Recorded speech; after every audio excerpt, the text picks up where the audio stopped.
क्या केंद्र की नरेंद्र मोदी सरकार इस समय एक प्रेशर कुकर में है? लगातार प्रेशर चारों तरफ से पड़ रहा है। 12 साल हो गए सरकार को, फटीग फैक्टर भी आता है। बांकीपुर जो सीट भारतीय जनता पार्टी हारी है, ये भारतीय जनता पार्टी के लिए एक बड़ा डेंट है। गाना आपको याद होगा कि मतलब मेरे पैरों में घुंघरू बांध ले फिर मेरी चांद देख ले, तो अब वो उनके पैर में घुंघरू बन गए, मतलब राजनीतिक घुंघरू के एमएलए हो गए। ऐसा मुमकिन है कि 27 के चुनाव के बाद में उत्तर प्रदेश और उत्तराखंड पंजाब के हम देखिए प्रशांत किशोर और इंडिया अलायंस एकजुट होकर सामने आएंगे।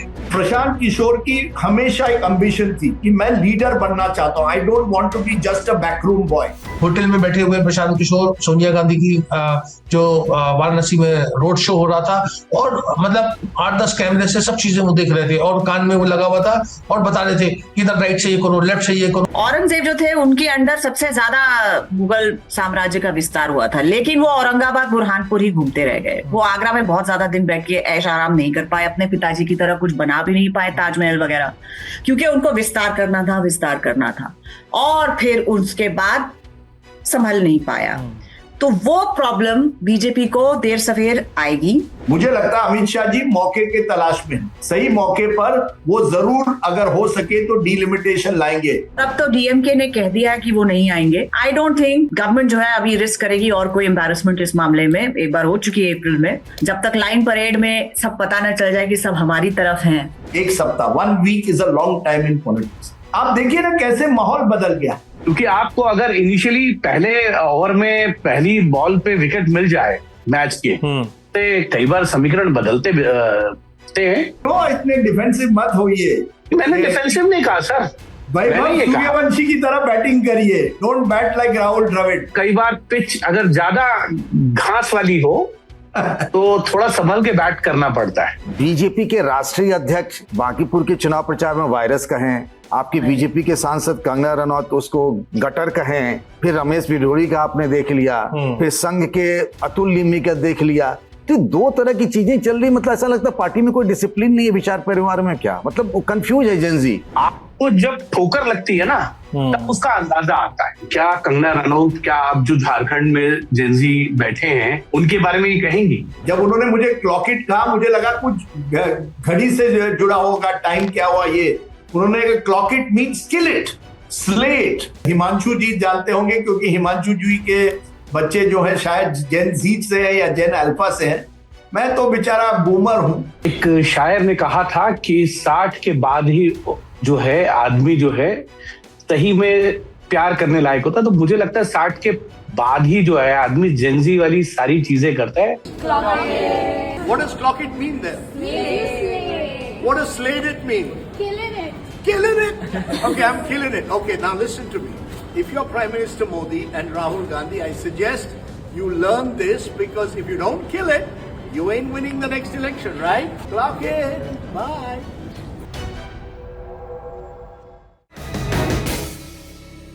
नमस्ते, मैं सिद्धांत हूं। ये है नेता नगरी। इस हफ्ते हम बातचीत करेंगे कि क्या केंद्र की नरेंद्र मोदी सरकार इस समय एक प्रेशर कुकर में है। लगातार प्रेशर चारों तरफ से पड़ रहा है। सदन के अंदर झमेला चल रहा है, सदन चल नहीं पा रही है, बिल अटके हुए हैं और जेनजीज का जो प्रेशर बना था वो अलग अलग तरीकों से सिर उठा रहा है। दिल्ली में जो हुआ उसे तो किसी तरह से ठंडा कर लिया गया, लेकिन अब बात है कि धर्मेंद्र प्रधान तो चले गए हैं, बाकी कैबिनेट का क्या कैबिनेट विस्तार होगा? क्या उसमें जेनजी आएंगे? क्या यूपी चुनाव, क्या गोवा चुनाव, उत्तराखंड, पंजाब और मणिपुर, इन चुनावों को लेकर सरकार किस स्थिति में है, जब खासकर राम मंदिर में चढ़ावा चोरी और छात्रों पे पैलेट गन के मुद्दे पे लेकर सदन नहीं चल रही है और सांसद बोल रहे हैं कि अमित शाह सदन में आओ, जवाब दो। ये नारे लगाए जा रहे हैं, पोस्टर लहराए जा रहे हैं। क्या होगा? बात इस पे भी करेंगे कि परिसीमन बिल कहां अटका है, एफसीआरए वाला बिल कहां अटका है, और बात इस पर भी करेंगे कि अमित शाह सदन में कब आएंगे, और इस पर भी कि क्या तमिलनाडु के मुख्यमंत्री विजय और डीएमके नेता उदयनिधि स्टालिन के बीच में कोई सच में तकरार है, आमने सामने पड़ते हैं तो उनके बीच में बात होती है या नहीं, या बैक स्टोरी क्या है। चलिए शुरू करते हैं इस हफ्ते का नेता नगरी। तो देश की राजनीति का हाल, इस बड़े से निबंध वाले हेडलाइन पे हम बातचीत करेंगे। हमारे साथ मेहमान होंगे Pankaj Jha ji, political editor the Lallantop के। हमारे साथ होंगे सीनियर पत्रकार रशीद किदवई। हमारे साथ होंगी Nischala Hebbar ma'am, political editor the Hindu की। और हमारे साथ होंगे Himanshu Mishra, India Today group के एग्जीक्यूटिव एडिटर। जो राजदीप सरदेसाई जी, जो कंसल्टिंग एडिटर हैं इंडिया टीवी के, जो अपनी जेंजी रीलों के लिए भी जाने जा रहे हैं, जो क्लॉकिट के मतलब निकाल रहे हैं, उनसे अभी मुखातब थे ऑफ कैमरा और ऑफ द रिकॉर्ड, और ये कह रहे थे पता नहीं क्यों राजदीप जी का नेटवर्क खराब हो जा रहा है। और राजदीप जी ने फिर कहा था कि आपको अपने पीछे से वो पोस्टर हटाने की जरूरत क्या पड़ी। कैसे हैं राजदीप सर? नहीं, देखिए सिद्धांत, आप बिल्कुल इस तरह से मत करिए। मैंने बस हिमांशु जी से मजाक में पूछा, क्या आप संसद में गृह मंत्री जी के दफ्तर के बाहर बैठे हैं क्या? हाँ। और अगर बैठे हैं तो उनका जो नेम प्लेट है क्यों हटाया है? तो हिमांशु जी ने मुझे कहा, देखिए ये सब चीजें मत पूछिए, मैं वहां नहीं हूं, मैं कहीं और हूं। मैं ऐसे मजाक में हिमांशु सर, आप मुझे भी मत फंसाइए, मैंने तो गृह मंत्री जी का नाम भी नहीं लिया था। नहीं, मैं ऐसे ही जोक कर रहा था। देखिए, मैं पूरा दिन आज ये जेन जी के साथ बैठा था। कल मोहन भागवत जी जिस फंक्शन में आए थे वहां भी मैं था जी। जेन जी के बच्चों से बात कर रहा था। मैंने नए नए शब्द उनसे सुने। क्लॉकिट, जब उन्होंने मुझे क्लॉकिट कहा, मुझे लगा कुछ घड़ी से जुड़ा होगा, टाइम क्या हुआ ये। उन्होंने क्लॉकिट मीन्स स्किलेट, स्लेट, यानी आप बिल्कुल नंबर 1 हो गए हैं। इस तरह से जब आप कहते हैं ना, तो मैंने बस इतना ही एक वीडियो किया कि अगर मोदी जी और राहुल जी को वाकई इंस्टाग्राम से इतना प्रेम अब हो गया है तो they need to cloak it. आजकल क्लॉक इट एक बड़ा वर्ड हो गया है। हाँ। ये एक नई जुबानी है जो शायद हिमांशु जी जानते होंगे, क्योंकि हिमांशु जी के बच्चे जो है शायद जेन जी से है या जेन अल्फा से है। मैं तो बेचारा बूमर हूं, मैं तो 60 साल के ऊपर हो गया हूं, तो मुझे ये सब मालूम नहीं है। पर मैं हंसी मजाक में हिमांशु जी से पूछ रहा था कि क्या आज आप अमित शाह जी के दफ्तर के बाहर बैठे हैं, और अगर बैठे हैं तो जरूर पूछिएगा उनको अपने माइक लेकर कि वो इतने दिन से सदन में क्यों नहीं आ रहे हैं। हिमांशु भाई से सवाल है मेरा कि क्या कहना है आपका? एक शायर ने कहा था कि 60 के बाद ही जो है आदमी जो है सही में प्यार करने लायक होता है। तो मुझे लगता है 60 के बाद ही जो है आदमी जेंजी वाली सारी चीजें करता है। जो लोग राजदीप जी को इतने सालों से मजाक करते हुए हंसते हुए नहीं देखते थे, वो 60 के बाद राजदीप जी ने शुरू किया है। अरे वो किसी शायर नहीं, राजदीप जी ने कहा होगा। नहीं, राजदीप जी ने नहीं कहा, राहत इंदौरी जी ने एक शो में कहा था टीवी ओके। तो मुझे लगता है कि 60 के बाद ही राजदीप जी ने लोगों के साथ इतना अच्छा मजाक करना शुरू किया। क्योंकि मैं एक बार एक भारतीय जनता पार्टी के अध्यक्ष का इंटरव्यू चल रहा था और राजदीप जी के पुरानी कुलीग जो हैं वो इंटरव्यू कर रही थी अंदर। ओके। और राजदीप जी ने कहा इतनी देर हो गई, केबल काटो इनकी। हाँ, भारतीय जनता पार्टी के दफ्तर में इंटरव्यू था और अगला नंबर राजदीप जी का था। तो राजदीप जी ने कहा ऐसा थोड़ी होता है, आधे घंटे का टाइम है, 1 घंटा हो गया, तार काट दो, इनकी तार निकालो। तब तो वो मजाक नहीं करते थे। मैंने तार काटने की बात नहीं की।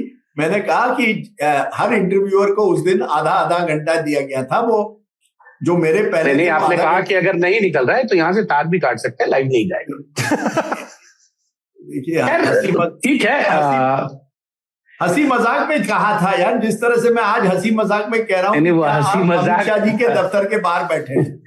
यानी मैं तो बिल्कुल अमित शाह जो हैं उनके दफ्तर के बाहर नहीं हूँ। और दूसरा, आपने कहा कि गृह मंत्री से सवाल क्यों नहीं करते, क्योंकि मैं जितना गृह मंत्री को हम लोगों ने, निस्तुला जी ने कवर किया, क्योंकि निस्तुला जी टीवी में नहीं रही कवर करती है वो, और ये चीज निस्तुला जी बहुत अच्छी तरीके से जानती है कि गृह मंत्री का ये कहना है कि मैं चलते हुए कोई बाइट नहीं देता या बातचीत नहीं करता। ये उन्होंने बहुत पहले से कहा हुआ है। अगर आप देखेंगे कोई ऐसी बाइट नहीं है जो उन्होंने चलते हुए जर्नलिस्ट को दी हो।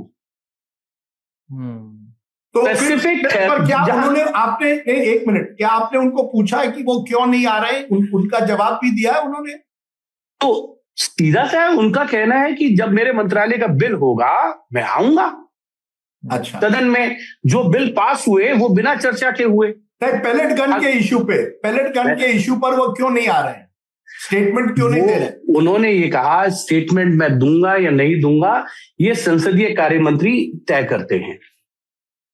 संसदीय कार्य मंत्री अगर तय करेंगे तो मैं स्टेटमेंट दूंगा, इसमें कोई ये तो कोई अरे वाह। मैं निश्तला मैम के पास आता हूं। Nistula ma'am, tell me your experience about it. About what? ये गृह मंत्री जवाब नहीं दे रहे हैं। जिस जगह पे राहुल गांधी खड़े होकर जवाब दे सकते हैं, जिस जगह पे दूसरे नेता खड़े होकर जवाब दे सकते हैं, वहां पर गृह मंत्री खड़े होकर जवाब नहीं दे सकते। जैसा हिमांशु भाई बता रहे हैं कि चलते हुए जवाब नहीं दूंगा।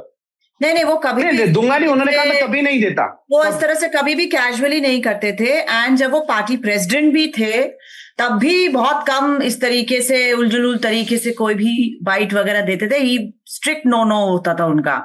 और दूसरी चीज, जब पार्टी प्रेसिडेंट थे, हिमांशु भी जानते हैं, जब हम पुराने ऑफिस में भी थे या नए ऑफिस में भी बीजेपी के जब गए, तो in fact better than other party presidents, वो हफ्ते में मतलब महीने में 1-2 बार बोलते थे सब लोग आ जाओ, और सब इकट्ठा होते थे और हर तरीके का सवाल पूछा जाता था। एंड मैं अपना पर्सनल एक्सपीरियंस अगर बताऊं गृह मंत्री जी के साथ, ये उनमें से बहुत कम पॉलिटिकल लीडर्स हैं जो कभी भी पहले से सवाल नहीं मांगते। हम तो मना करते हैं कि हम नहीं शेयर करेंगे हमको, लेकिन वो बोलने की भी जरूरत नहीं पड़ती। Never ask for question is in advance.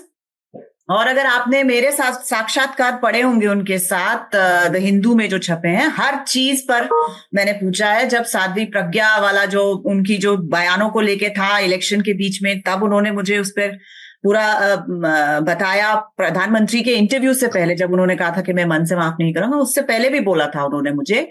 और अभी 2024 के इलेक्शन में भी बहुत सारी चीजों को लेके बड़े फ्रैंकली उन्होंने जवाब दिए थे। तो आई फाउंड कि जब वो तैयार होते हैं बात करने के लिए तो बहुत कुछ बता देते हैं। एज फॉर व्हाई वो नहीं आए हैं पार्लियामेंट जवाब देने के लिए, आई हैव अ फीलिंग कि वो वेट कर रहे हैं किसी अच्छे समय का, जहां वो जाके जवाब दे पाए। It's a political tug of war जो हो रहा है पार्लियामेंट के अंदर।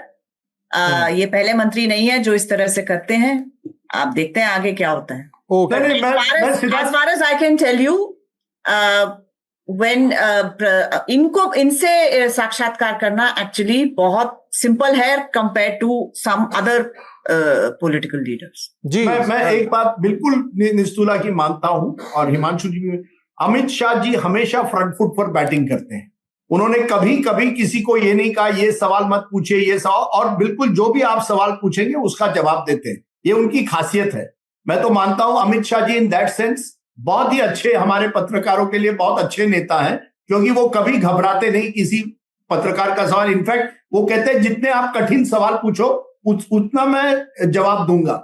इसलिए मैं थोड़ा हैरान हूं कि ये जो सवाल है कि आप पार्लियामेंट क्यों नहीं आए हैं, या और वो सदन में हमेशा आना चाहते हैं। आपने देखा होगा जब भी कोई ऐसा मसला हो, कश्मीर का हो, मणिपुर का हो, Amit Shah has always been part of the discussion. इसलिए मैं थोड़ा चौंक गया हूं कि जब ये डिमांड हो रही है कि वहां आकर स्टेटमेंट दीजिए, वो क्यों नहीं आ रहे। That is my surprise. And why have no journalist even when sitting with him asked that question कि अमित शाह जी विपक्ष आपको बार बार कह रहा है कि आप क्यों नहीं आ रहे, what is your answer on record. अभी तक Nistula and Himanshu can correct me, there has been no he has not spoken about it at all. तो ये मेरे लिए सरप्राइज है, क्योंकि बिल्कुल सही कहा निस्तुला ने कि अगर कोई बड़ा लीडर है जो तैयार होता है वो अमित शाह जी है। सोनिया गांधी नहीं तैयार होती थी, even when she was chairperson of the Congress party. I don't recall कि सोनिया गांधी तैयार होती थी कोई भी सवाल का जवाब लेने। मैंने मेरे इंटरव्यू के बारे में भी आपको एक बार बताया होगा किस तरह से लास्ट मिनट पर उनकी टीम ने कहा नो पॉलिटिकल क्वेश्चन। तो ये सब है, but why someone like Amit Shah ji जो फ्रंट फुट पर बैटिंग करते हैं इस बार बाउंसर को डक कर रहे हैं, ये मुझे पता नहीं है। राजदीप सर, मेरा आपसे एक सवाल है। मैं बातचीत को आगे थोड़ा बढ़ाने की कोशिश कर रहा हूं ताकि और भी चीजों पे बात कर सकें हम लोग। It's okay sir. सर, पीके की जो जीत है बांकीपुर में बाई इलेक्शन में, खासकर दतिया का तो बतिया ही मत करिए जैसा अखिलेश यादव ने कहा था, लेकिन अगर पीके की बांकीपुर जीत को देखा जाए तो ये महाराष्ट्र के पावर सेंटर्स और गुजरात के पावर सेंटर्स को वो कैसे इसको पचा पा रहे हैं, या what they think around this कि पीके जीत के आ गए हैं, अभी तक वो पॉलिटिकल मैनेजर हुआ करते थे, कैंपेन मैनेजर हुआ करते थे, पॉलिटिकल पार्टी के लीडर हुआ करते थे, now he is on a constitutional post. उसको पीके की जीत को कैसे देखा जा रहा है महाराष्ट्र में, खासकर अगर आप बता सकें तो? नहीं, महाराष्ट्र में मैं नहीं जानता आप महाराष्ट्र को क्यों सिंगल आउट कर रहे हैं। ऐसा हुआ कि कल पीके यहां मुंबई में थे जी, इससे कई अटकलें लगाई गई क्योंकि वो सुनेत्रा पवार और पार्थ पवार से मिले जी। अब ऐसा हुआ है कि अजीत पवार के डेथ के बाद एनसीपी में काफी उथल पुथल हो रहा है, खासकर की एनसीपी अजीत पवार गुट में। और पार्थ पवार जो एनसीपी अजीत पवार के जो अजीत पवार के बेटे हैं, वो एक तरह से अपना दबदबा बरकरार करने की कोशिश कर रहे हैं अपने परिवार का। वो राज्यसभा के एमपी बन गए हैं, लेकिन अब वो एक तरह से हमेशा अपनी माँ के इर्द गिर्द नजर आते हैं। माँ तो डिप्टी चीफ मिनिस्टर हैं, और एक टग ऑफ वॉर चल रहा है एनसीपी में। एक जो पुराने लोग हैं प्रफुल्ल पटेल, सुनील तटकरे, और दूसरी तरफ पार्थ पवार और उनकी मां सुनेत्रा, उनके बीच टग ऑफ वॉर चल रहा है। और समझा जाता है कि पार्थ पवार ने कुछ महीनों पहले प्रशांत किशोर को कांटेक्ट किया था और उनसे एडवाइस मांगी थी। इसके पहले नरेश अरोरा जो एक पॉलिटिकल एनालिस्ट थे, पॉलिटिकल क्या कहते हैं, स्ट्रेटेजिस्ट थे, वो एनसीपी को संभाल रहे थे। उनको एनसीपी का कॉन्ट्रैक्ट मिला था। अब आपको मालूम होगा कि अजीत पवार को गुलाबी रंग के एक तरह से साफा पहनना और पार्टी का कलर बदलना, इसके पीछे नरेश अरोरा थे। नरेश अरोरा ने कहा था अजीत पवार को अपनी इमेज सॉफ्टन करनी पड़ेगी ताकि महिलाएं भी एनसीपी से जुड़ जाए। लेकिन जब से अजीत पवार जी की ट्रेजिक डेथ हुई है, तब से नरेश अरोरा दिखाई नहीं दे रहे एनसीपी नेताओं के साथ। पर कल हमें प्रशांत किशोर दिखाई दिए, और जो सूत्रों के द्वारा ये खबर आ रही है कि पार्थ पवार ने उनको कॉन्ट्रैक्ट किया था और कहा था प्लीज हेल्प अस। अब प्रशांत किशोर से जब लोग पूछते हैं, वो कहते हैं मैं अब स्ट्रैटेजी नहीं करता हूं, मैं नेता बन गया हूं। लेकिन अगर आप बांकीपुर के 2 दिन के जीत के बाद उनके साथ यहां मुंबई में दिखाई देते तो लोग सवाल पूछेंगे। अब जब मैंने उनसे आज प्रशांत किशोर से कांटेक्ट करने की कोशिश की, मुझे कहा गया वो लद्दाख चले गए हैं 1 दिन के लिए और फिर शायद दिल्ली आएंगे और पटना जाएंगे। जरूर उनकी एक छवि अब बन गई है कि ही इज अ लीडर। देखिए, प्रशांत किशोर की हमेशा एक एम्बिशन थी कि मैं लीडर बनना चाहता हूं, I don't want to be just a backroom boy. और कई सालों से उन्होंने कोशिश की, कांग्रेस के साथ कोशिश की, बीच में आम आदमी पार्टी से भी जुड़ने की कोशिश की। मुझे लगता है अब इस जीत के बाद आप कह सकते हैं Prashant Kishor has truly arrived as a politician. अब उसमें कितना उनको सक्सेस मिलता है बिहार में मैं नहीं जानता। उनका कहना है I have given up political strategy, I am a full time politician. और आपको देखना पड़ेगा अगले 4 साल में कि क्या प्रशांत किशोर बिहार की राजनीति पर कितना असर दे पाते हैं। लेकिन इट इज उनकी क्रेडिबिलिटी जरूर एज अ पॉलिटिशियन, इतना बड़ा चुनाव जीतना, बाय इलेक्शन, नितिन नवीन जैसे बीजेपी अध्यक्ष के कंस्टिट्यूंसी से जो बीजेपी 30 साल से नहीं आ रही है, वो उनके लिए, उनके इमेज के लिए it is a big advantage. So that's how it is being seen कि Prashant Kishor is now a figure, a face, not just as a strategist but as a serious politician. जी पंकज सर, मेरी प्रशांत किशोर से कल बात हुई थी जब सुनेत्रा पवार के यहाँ का वीडियो आया। हाँ। तो मुझे भी पता चला कि भाई आखिर अचानक से पटना में दिख रहे थे और हुआ क्या है। अचानक से मुंबई में हाँ। वीडियो आने लगे। तो मैंने एक बार फोन किया तो फोन नहीं उठा, फिर कॉल बैक आया रात में। तो मैंने पूछा कि भाई अभी तो आप विधायक जी वहां कहाँ से चल दिए। तो उन्होंने कहा कि आप यकीन नहीं करेंगे, पर ऐसा है कि रिजल्ट आने से पहले हमारी बातचीत हो रखी थी और फिर वो दिल्ली आए थे। दिल्ली से चार्टर्ड प्लेन से पार्थ के साथ वो वहां गए थे और फिर वहां उन्होंने कहा कि 5-6 घंटे की मुलाकात रही। लेकिन राजदीप सिंह जो कह रहे हैं बात वो सही है। जब से उन्होंने बिहार में चुनाव लड़ना है उससे पहले यात्राएं कर रहे हैं, इसके बावजूद भी चंद्रबाबू नायडू से लेकर कई अलग तरह के नेताओं के और बाकी नेताओं को भी वो एडवाइस करते रहे। अब वो एडवाइस किस तरीके करते हैं, उसके बदले में क्या मिलता है मैं नहीं जानता हूँ। लेकिन उन्होंने कहा कि मेरे पुराने ताल्लुक रहे, संबंध रहे और इस नाते वो गए थे, पहले से फिक्स था। फिर वो इतवार को वापस पटना लौट जाएंगे। लेकिन उनके कुछ लोगों से संबंध है और उससे राय मशविरा होती रहती है। और जैसा उन्होंने कहा कि पार्टी को लेकर, उसमें स्ट्रक्चर को लेकर, संगठन को लेकर कुछ चीजें हैं, मुझे लगता है शायद उसी वजह से गए होंगे। हालांकि उन्होंने इस बारे में कुछ बोला नहीं।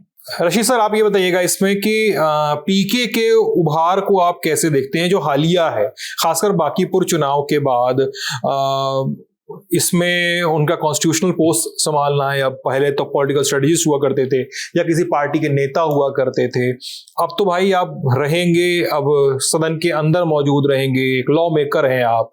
सो how do you see this, how do assess this actually? Prashant Kishor को मैं व्यक्तिगत रूप से जानता हूं, उनसे मेरी कई बार चर्चा हुई है, राजनीतिक, लेकिन मैं यहाँ के ऊपर जो हमारी चर्चा है उसको अपनी तरफ से एक होगा कि निष्पक्ष भाव से एक उसको प्रस्तुत किया जाए। दरअसल आपने बड़ा दिलचस्प रोचक प्रश्न किया, उसका एक लंबा इतिहास है। ऐसा भी कहा जाता है कि जब राहुल गांधी जब वो अमेठी रायबरेली के उस अमेठी से जो चुनाव लड़ रहे थे, जब वो राजनीति में आए थे, तब भी उनकी प्रशांत किशोर से मुलाकात हुई थी और प्रशांत किशोर वहां पर अमेठी में थे।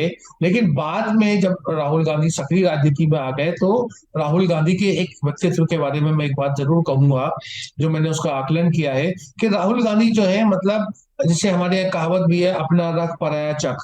मतलब पराये को जो लोग जो कांग्रेस की राजनीतिक गतिविधियों से एक संगठन से जुड़े हुए नहीं रहते हैं, उनके प्रति राहुल गांधी का थोड़ा आकर्षण रहता है। राहुल गांधी हमेशा उनको अपनी तरफ करना चाहते हैं या उनको बढ़ाना चाहते हैं। तो उसी श्रम और श्रृंखला में उनका किसी रेफरेंस से, मेरे ख्याल से अजय माकन से पहले प्रशांत किशोर की बातचीत हुई थी कि राहुल गांधी से उनकी मुलाकात हुई, और राहुल गांधी, प्रियंका गांधी, सोनिया गांधी दोनों ने अपने अपने स्तर के ऊपर प्रशांत किशोर में बहुत ज्यादा रुचि ली, दिलचस्पी ली। प्रशांत किशोर का एक बात मैं और बताऊं कि उनको कांग्रेस ने, मतलब गांधी परिवार ने तो उनको उत्सुकता से, गंभीरता से अच्छी तरीके से लिया, उनसे मेल जोल उनका अच्छा रहा, बातचीत रही।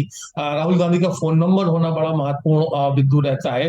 तृणमूल में जैसे जब तृणमूल अच्छे समय में थी तो 3-4 लोगों के पास में राहुल गांधी का नंबर था। डेरेक ओब्रायन के पास था, अभिषेक बनर्जी के पास था, ममता बनर्जी, और जो थी ये महुआ मोइत्रा। सो महुआ मोइत्रा का जो पूछ परख तृणमूल में इसलिए थी कि उनके पास वो राहुल गांधी से बराबर बात कर सकती थी, उनके पास उनका फोन नंबर था। तो इस तरह से, इसलिए मैं बता रहा हूँ कि प्रशांत किशोर का राहुल गांधी से सीधा संबंध रहा। कांग्रेस में उसको लेकर के बड़ी बेचैनी रही। कांग्रेस में कुछ लोग उनको अच्छा मानते थे, लेकिन अधिकांश जो पुराने जो नेता होते जिन्हें हम घात की श्रेणी में लाएंगे, नाम लेना उचित नहीं होगा, उन्होंने प्रशांत किशोर की बड़ी विरोध किया। तो प्रशांत किशोर, जो आपने कहा खट्टा मीठा, तो मीठा तो गांधी परिवार से रहा, खट्टा कांग्रेस संगठन से रहा। प्रशांत किशोर को जब वो एक रणनीतिकार थे, पोल स्ट्रेटेजिस्ट थे, तो बहुत से लोग, शरद पवार, बहुत से लोगों से मेरी बातचीत हुई, वो उनको इतना गंभीरता से नहीं लेते। उन्होंने कहते थे कि प्रशांत किशोर के पास अगर ब्रांड अच्छी हो, मतलब जैसे ममता बनर्जी का ब्रांड था, अरविंद केजरीवाल का ब्रांड था, अमरिंदर सिंह का ब्रांड था, तो ब्रांड के ऊपर वो जिता देते हैं। वो खुद सक्षम नहीं है, उनको राजनीति की समझ नहीं, मतलब लोगों को लगता था ना कि हम राजनीति के विशेषज्ञ, हमें पता है। तो प्रशांत ने एक पॉलिटिकल पार्टी जनसुराज बना के, और उसका बहुत ही निराशाजनक उनका, लेकिन वो डटे रहे, जमे रहे, और विधायक बनने से उनमें एक तरह का पॉलिटिकल कलर आ गया, पॉलिटिकल कैप उन्होंने जो है पहन ली है। एक पुरानी फिल्म का गाना आपको याद होगा कि मतलब मेरे पैरों में घुंघरू बांध ले फिर मेरी चांद देख ले। तो अब वो उनके पैर में घुंघरू बन गए, मतलब राजनीतिक घुंघरू के एमएलए हो गए। वो कह रहे हैं कि वो बिहार में रहेंगे। बिहार में देखिए जेडीयू के लोग कुछ संपर्क में, कुछ कांग्रेस के वहां कोशिश, लेकिन मुझे लगता है राहुल गांधी और कांग्रेस के पॉइंट ऑफ व्यू से प्रशांत किशोर अगर राष्ट्रीय राजनीति में, जो इंडिया अलायंस है, जो बिखरा हुआ है, जिसका कुछ समीकरण नहीं बने हैं, जिसके आपस में बड़ी फूट और सटपुटबल का माहौल लगता है, वहां उनकी भूमिका इसलिए हो सकती है कि वो 7, 8, 10 अब जितने भी गिने भूतपूर्व मुख्यमंत्री हैं, जिसमें ममता बनर्जी, अरविंद केजरीवाल, जगन मोहन रेड्डी, सबके साथ उन्होंने काम किया है, और एक फंक्शनल, स्टालिन के साथ भी है, सबके साथ उनकी फंक्शनल रिलेशनशिप है, रिश्ते खराब नहीं है। तो वो जो है ना, उस तरह से जोड़ने का, देखिए आप गठबंधन का लंबा इतिहास रहा है, गठबंधन में हमेशा एक जो कोऑर्डिनेटर या संयोजक, उसकी बड़ी भूमिका रही है। जैसे हरकिशन सिंह सुरजीत थे, जो पुराने समय में जो कांग्रेस और लेफ्ट को उन्होंने मिलाया, यूनाइटेड फ्रंट की जो सरकार, जो देवे गौड़ा गुजराल की भूमिका रही। उससे पहले एनटी रामाराव ने जो था बड़ा सकारात्मक भूमिका निभाई थी जब विश्वनाथ प्रताप सिंह मुख्यमंत्री बने थे। सब लंबे लंबे अध्याय है, लेकिन मेरा कहना है कि उनको एक ऐसा व्यक्ति चाहिए है जो जिसको राजनीति की समझ हो, जिसके पास जो सक्षम हो, जिसके पास साधन हो, और जो क्रॉस सेक्शन लेवरेज हो, और वो तमाम बॉक्सेस जो है प्रशांत किशोर टिक करें। मैं भविष्यवाणी नहीं कर रहा, लेकिन ऐसा मुमकिन है कि 27 के चुनाव के बाद में उत्तर प्रदेश और उत्तराखंड पंजाब के, कि हम देखिए प्रशांत किशोर और इंडिया अलायंस एकजुट होकर सामने आएंगे। हिमांशु भाई, आप पर आते हैं, एक बात बस जानना चाह रहा हूं कि BJP how does see Prashant Kishor win? Prashant Kishor को बिहार चुनाव में भारतीय जनता पार्टी इतना सीरियसली नहीं मानती थी। जिन जगहों पे उनके कैंडिडेट मजबूत थे उन्हें स्ट्रेटेजी के तहत जो है भारतीय जनता पार्टी ने तोड़ा और अपनी पार्टी में शामिल करा लिया था, एक चीज। लेकिन हाँ, बांकीपुर जो सीट भारतीय जनता पार्टी हारी है, ये भारतीय जनता पार्टी के लिए एक बड़ा डेंट है, तो कोई दो राय नहीं है। उसके कई लोगों से अगर आप बात करेंगे जो बांकीपुर चुनाव के प्रचार में भी थे और बिहार के जो नेता है उनसे अगर आप बात करेंगे तो उनका ये कहना है कि 2-3 इश्यूज बड़े भारी पड़े भारतीय जनता पार्टी पे। नीट उतना नहीं पड़ा जितना यूजीसी पड़ा। और एक अंदर खाने कहीं ना कहीं भारतीय जनता पार्टी का जो मूल कार्यकर्ता है, जो मूल नेता है, जो संघ और भारतीय जनता पार्टी के पुराने समय से हैं, उनका ये मानना है कि सम्राट चौधरी मुख्यमंत्री बन गए। ये दर्द पहले भी विजय सिन्हा का निकला था जब सम्राट चौधरी को मुख्यमंत्री बनाया गया था। नीतीश कुमार ने जब मुख्यमंत्री पद छोड़ा था तो वो दर्द भी निकला था। तो पार्टी के अंदर एक तरीके की इंटरनल जो है वहां इस चीज को लेकर रस्साकसी है। तीसरा जो एक अपर कास्ट है वो नाराज है वहां। और कुछ लोगों से बात हुई तो उन्होंने कहा भरत तिवारी का जो एनकाउंटर है वो भी एक फैक्टर है। ये भी कहा जाता है कि उस सीट पे कायस्थ वोटर्स जो हैं बहुत मायने रखते हैं। कुर्द भी हैं, भूमियार भी हैं, ब्राह्मण भी हैं, ओबीसीज में भी हैं, मुस्लिम भी हैं, यादव, बाकी सब है। लेकिन वो एक तरीके से भारतीय जनता पार्टी की सबसे सेफेस्ट सीटों में है। वहां भारतीय जनता पार्टी हारी है। ये भारतीय जनता पार्टी के लिए सच में एक बड़ा डेंट है और भारतीय जनता पार्टी को इससे अब आगे सोचना होगा कि अपने जो मूल वोटर्स है, अगर उनकी नाराजगी यूजीसी या इस तरीके के इश्यूज पे है, उम्मीदवार के चयन पे है, तो भविष्य में भारतीय जनता पार्टी के बारे में ये भी कहा जाता है कि वो बहुत जल्दी, जो 2014 की भारतीय जनता पार्टी है, जो गलतियां उसको बहुत जल्दी ठीक करने की कोशिश करती है। अगर ये गलती ठीक नहीं हुई तो आगे क्या परिणाम होंगे बड़े सोचने वाले होंगे, क्योंकि भारतीय जनता पार्टी ने 101 सीट लड़कर जो है वो 89 सीटें 89 सीटें जीती हैं वहां। टाइट रेट जो है उनका 88 से ज्यादा का है। तो अगर ये कंडीशन आएगी कि सबसे सेफेस्ट सीट अगर वो हार रहे हैं और वो भी वो सीट जहां से पार्टी के अध्यक्ष आते हो और जो उस सीट के सांसद हैं रविशंकर प्रसाद, उनके बूथ पर अगर भारतीय जनता पार्टी को कम वोट मिल रहे हैं तो ये भी चिंता का विषय है। प्रशांत किशोर भारतीय जनता पार्टी की जो वर्किंग है ना उसको ठीक ठाक समझते हैं, जिसका उन्होंने फायदा उठाया इस चुनाव में। रशीद जी, आपसे सवाल है ये कि क्या प्रशांत किशोर इंडिया अलायंस में जाएंगे, उनकी पार्टी, उनका काडर या उनकी मशीनरी जाएगी? और दीपांकर भट्टाचार्य जो विधानसभा में उतने मजबूत नेता तो नहीं है, लेकिन कहा जाता है कि बातें करवाने में और मीटिंग्स करवा देने में उनका बड़ा रोल रहता है। अगर समीकरण बिठाने हो तो वो इस पूरे समीकरण में कहां बैठते हैं?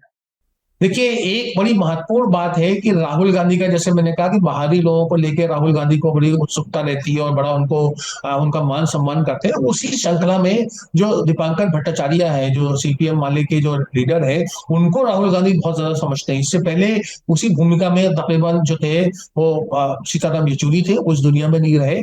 और दीपांकर उनको काफी चीजें बताते हैं और राहुल गांधी उसका संज्ञान लेते हैं, गंभीरता से लेते हैं। मीना बाग में फ्लैट है, वहां कई बार वहां से वॉक करके, जो पीछे अगर आपको उसकी ज्योग्राफिया हो तो वो 10 जनपद में पीछे का बैकगेट से रास्ता है, तो वो उधर से जाते हैं और काफी संवाद होता है। तो दीपांकर भट्टाचार्य जो है वो भी एक बड़ी भूमिका निभा सकते हैं। तो हम देख सकते हैं कि प्रशांत किशोर, दीपांकर भट्टाचार्य राहुल गांधी के अघोषित सलाहकार 29 के लिए साबित हो।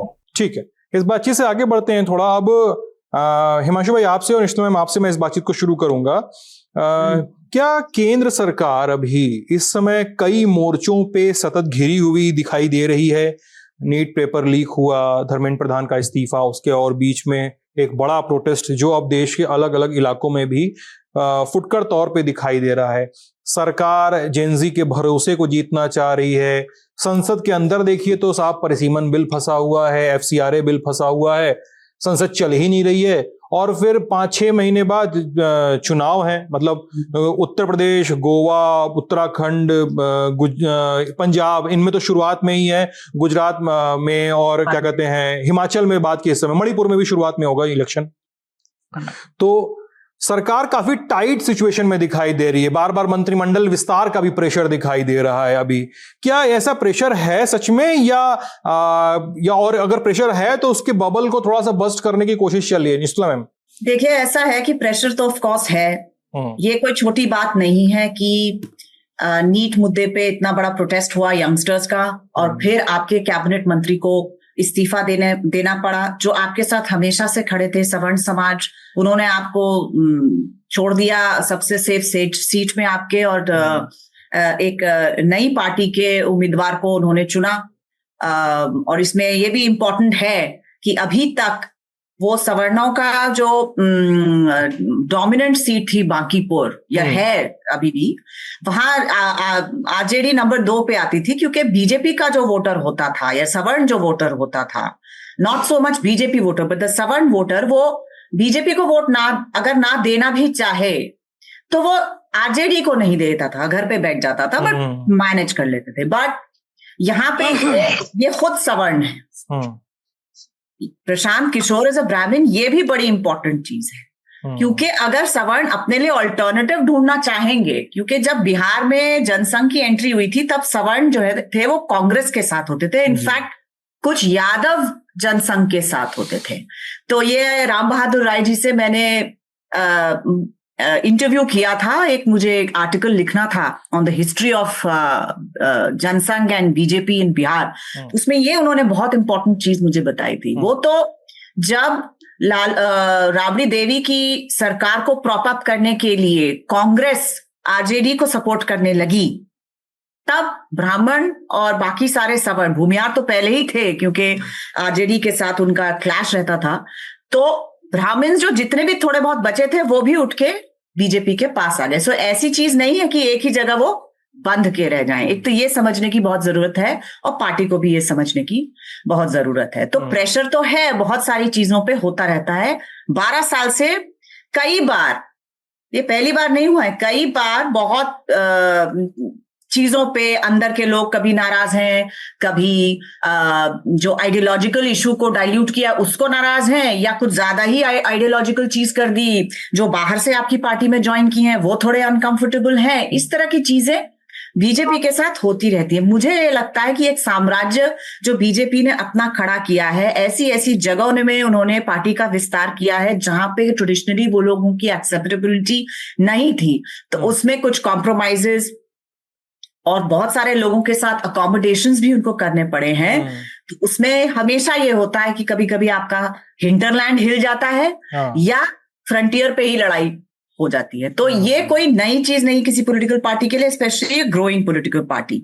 नई चीज 2014, 16, 17, 20, 22 उससे अलग ये है कि ये 2026 है। 12 साल हो गए सरकार को, फटीग फैक्टर भी आता है। आपने देखा होगा कि सूर्य प्रकाश जी जो पुराने प्रसार भारती के चेयरमैन रह चुके हैं, पद्मश्री के अवार्डी भी हैं, उन्होंने, और एक और कहीं और मैंने पढ़ा था, उन्होंने कहा था, एक लेख लिखा था सूर्य प्रकाश जी का, तो इंडियन एक्सप्रेस में छपा था, कि भारतीय जनता पार्टी को एक कामराज प्लान की जरूरत है, जो के कामराज ने किया था कांग्रेस के साथ। सारे जनरल सेक्रेटरीज और ऑर्गेनाइजेशनल पोजीशन से सबसे इस्तीफा मंगवा के नया कुछ बनाने की कोशिश की थी। अब बीजेपी में यह है कि बीजेपी बहुत बड़ी हो चुकी है। आपको पता होगा कि जून 16 के आसपास एक बहुत बड़ी मीटिंग राजनाथ सिंह जी के यहाँ हुई थी, जहां आरएसएस के भी लोग थे, अरुण कुमार जी वगैरह भी थे। 4 घंटे वो मीटिंग चली, उसमें नितिन नवीन, अमित शाह सब थे।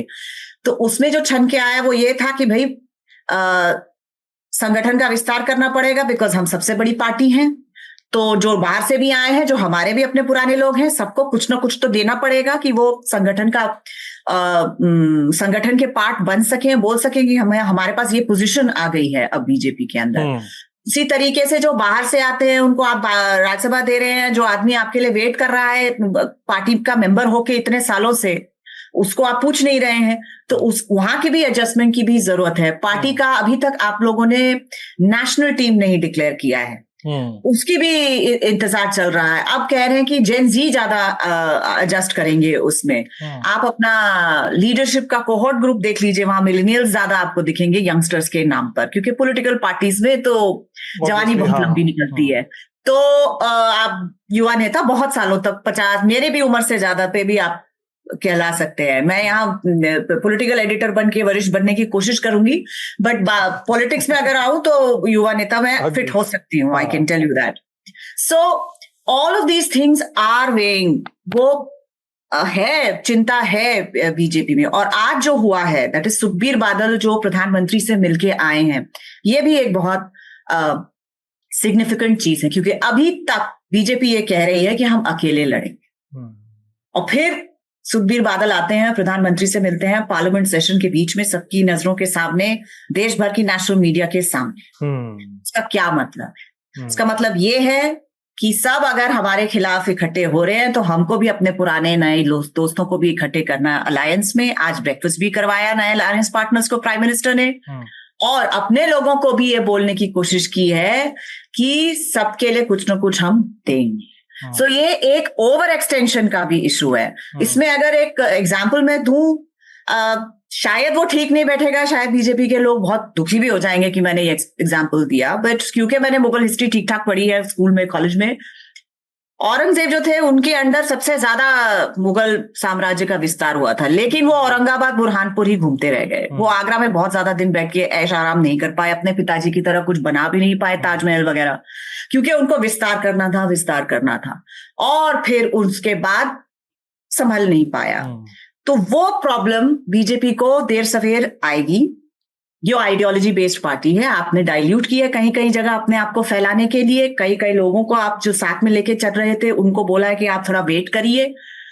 उसको अभी तक प्रधानमंत्री की जो करिश्माई एक लीडरशिप है और एक ऑर्गेनाइजेशनल कंट्रोल है, अभी अगर वो लोग समझ के इसको एडजस्ट कर लें थोड़ा बहुत, अभी है 2-2.5 साल अगले चुनाव के लिए, मुझे लगता है ये निकाल सकते हैं सभी। Nothing is important till everything is important. And everything is important till nothing is important. आप सबसे ज्यादा स्ट्रेंथ में भी सबसे ज्यादा वीक होते हैं। ये गीता का सार है। मैं आऊंगा निश्चला मैम आपके पास। हिमांशु भाई आपके पास भी, पंकज सर से एक कमेंट लेता हूं। सर, निश्चला मैम ने अभी कहा कि ब्राह्मण वोटर या कथित सवर्ण वोटर जो है बीजेपी के बैंक से खिसक रहा है, सामान्य वर्ग के वोटर वो खिसक रहा है बीजेपी के वोट बैंक से। लेकिन उसी समय हम यूपी में इस तरह की प्रैक्टिसेस देखते हैं कि समाजवादी पार्टी ब्राह्मण आउटरीच की तरफ बढ़ रही है। ब्रेकफास्ट मीटिंग का तो मैम ने जिक्र किया ही है अभी। ब्राह्मण आउटरीच को कैसे देखेंगे? फिर उसी में पवन पांडे को चुनाव से बहुत ज्यादा पहले ये घोषित कर देना कि साहब आप अयोध्या जैसी सीट पे चुनाव लड़ेंगे, मतलब जो जिता कर भेजिए, वो सीधे मन से ऐलान ही था कि भाई पवन पांडे को हम चुनाव में उतारेंगे। How do you see this sir? देखिए, अखिलेश यादव के बारे में आपको एक बात कहूं कि वो हारे या जीते, वो हर बार के चुनाव में प्रयोग करते रहे। मतलब किसी ने सोचा था कि वो मायावती के साथ गठबंधन करेंगे, जिस तरीके गेस्ट हाउस काउंट हुआ था मुलायम सिंह मायावती के रिश्ते 19 में जब हुआ था। जी हाँ, इसी तरीके से उन्होंने एक बार छोटी छोटी पार्टियों के साथ गठबंधन किया 2022 के विधानसभा चुनाव में। 2017 में उन्होंने राहुल गांधी के साथ अलायंस किया था, वो टूटा, रिश्ते खराब हुए, फिर से गठबंधन हुआ पिछले लोकसभा चुनाव में। आपको याद दिलाऊं कि 2022 के विधानसभा चुनाव में भी उन्होंने ब्राह्मणों को आउटरीच करने की कोशिश की थी। ठाकरों को लेकर उनके मन में एक वो बात थी और कई जगहों पर उन्होंने बोला भी था। पिछली बार याद होगा आपको, परशुराम के नाम पर एक मंदिर बन रहा था सुल्तानपुर जिले में, उसका उद्घाटन वगैरह करने गए थे। ये जो मौका था, ये जनेश्वर मिश्र की जयंती का कार्यक्रम था और उसके लिए बहुत पहले से चाहते थे कि जनेश्वर मिश्र पार्क में एक प्रोग्राम हो बड़ा सा। और देखिए, जिस पवन पांडे की अब बात कर रहे हैं ना, उनको एक प्रतीक बना रहे हैं। ये जो अयोध्या मंदिर और आस्था तमाम बातें कही गई, 2024 में उन्होंने प्रयोग किया था, जब फैजाबाद में उन्होंने एक दलित कैंडिडेट को जनरल सीट पे, दलित कैंडिडेट अवधेश प्रसाद को दिया था, उन्होंने उसका फायदा भी मिला। वो इस बार आउटरीच कर रहे हैं कि उनके पास एक जो आ गया है, ब्राह्मणों के बारे में कहा जाता है कि वो यूपी में एक माहौल बनाते हैं वोटरों को लेकर के। तो पवन पांडे तो पहले से चुनाव लड़ते रहे, उनके पास कैंडिडेट कोई और भी नहीं था, उन्हीं को लड़ाना था। चंदा चोरी के मामले में अयोध्या वाले में उनको विसिल ब्लोअर बनाकर पेश कर रहे हैं। वो चंदा चोरी और उसके पहले लैंड वाला भी, लैंड वाला, दोनों मामले में पवन पांडे को तो देखा, माहौल बना हुआ, पार्टी ऑफिस में पूरा वेद पाठ हो रहा, मंत्रोच्चार हो रहा, माहौल बना हुआ। गोपाल दास नीरज की कविता पढ़ चुके थे पवन पांडे, तो जैसा मायावती ने किया था, मायावती जी ने 2007 में जब वो कहा गया था ना कि ब्राह्मण शंख बजाएगा, हाथी दिल्ली तक पहुंच जाएगा, ये भी बात कही जा रहे थे। तो इसी तरीके से उस टाइम में भी ब्राह्मणों को शुरुआत में कैंडिडेट बना दिया गया। तो वो कोशिश की कि पवन पांडे को मन से ही अनाउंस कर देते हैं, ब्राह्मणों के बीच में एक बड़ा अच्छा मैसेज जाएगा। तो एक तरीके से उस वोटरों को, जिसके बारे में कहा जाता है कि बीजेपी के ट्रेडिशनल वोटर हैं, उनको तोड़ने की कोशिश कर रहे हैं। रशीद सर, ये बताइएगा कि साल 2017 का जो यूपी विधानसभा इलेक्शन है, उसमें प्रशांत किशोर मतलब मुखर तौर पे खेमा बदलते हुए दिखाई दिए थे। नरेंद्र मोदी के बाद से अब विपक्षी पार्टियों के पास वो दिखाई देने लगे थे। यूपी को ये साथ पसंद है, दोनों भाई करके अखिलेश यादव और राहुल गांधी साथ आए थे, लेकिन वो पूरा इक्वेशन फेल कर गया था। बहुत सारी थ्योरीज चली थी, हुआ क्या था एक्चुअली में? जो 2016 का 17 में चुनाव हुआ उत्तर प्रदेश का, 16 में, उसमें प्रशांत किशोर बहुत ज्यादा सक्रिय रहे और कांग्रेस के साथ उन्होंने काम किया और बड़े उनके रोचक चीजें, मतलब उनका बिल्कुल जो काम करने का तरीका वो बहुत ही एक तरीके का मतलब आक्रामक होता है, एग्रेसिव होता है। तो उन्होंने क्या करा कि पहले सजेस्ट किया कि जो शीला दीक्षित जो उत्तर प्रदेश की मूलता है और उन्नाव की रहने वाली है, और वो लेकिन सब उनको दिल्ली के पॉलिटिशियन के नाम से आते हैं। दिल्ली की 3 बार मुख्यमंत्री रह चुकी थी, हार चुकी थी, आम आदमी पार्टी का उदय हो चुका था। प्रशांत किशोर ने कहा कि इनको उत्तर प्रदेश में हम प्रोजेक्ट करेंगे, और उन्होंने उनको कन्विंस किया। जो पवन खेड़ा वगैरह उनके जितने सब साथ में लोग थे, उनको कन्विंस किया। फिर राहुल गांधी, सोनिया गांधी, प्रियंका गांधी, सबको किया, और उसके बाद में उन्होंने राज बब्बर को प्रदेश अध्यक्ष बनाया। पहला ऐसा अनुभव हुआ कि कांग्रेस का के इतिहास में एक राजनीतिक मतलब सितारा जो था, पॉलिटिकल जो फिल्म स्टार, वो एक संगठन का मतलब प्रदेश अध्यक्ष बना, वो भी उत्तर प्रदेश जैसा।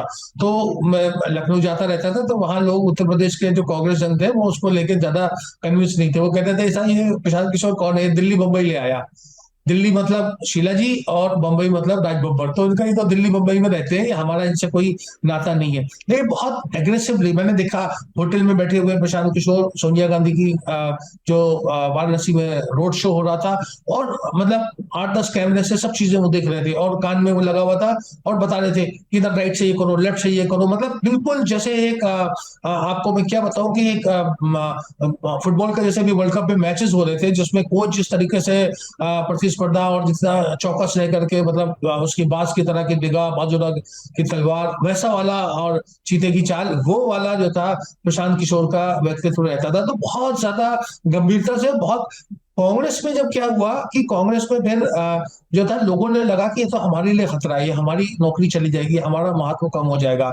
ये कांग्रेस में एक जो होता है कि जो वहां गणेश परिक्रमा का एक सिस्टम चला रहा है बहुत समय से, जिसे हम कहते हैं rootless wonders, famous for being famous. जो लोग चुनाव नहीं जीतते हैं लेकिन राहुल गांधी, सोनिया गांधी, प्रियंका गांधी के इर्द गिर्द रहते हैं, वो चौकन्ने हो गए, और उन्होंने एक तरीके की साजिश तो मैं नहीं कहूंगा, एक रणनीति बनाई जिससे प्रशांत किशोर को बाहर किया गया। प्रशांत किशोर ने बहुत ज्यादा प्रेजेंटेशन दी, और प्रेजेंटेशन का आपको ये जान के हैरत भी होगी, आज भी उसका कांग्रेस पार्टी इस्तेमाल करती है।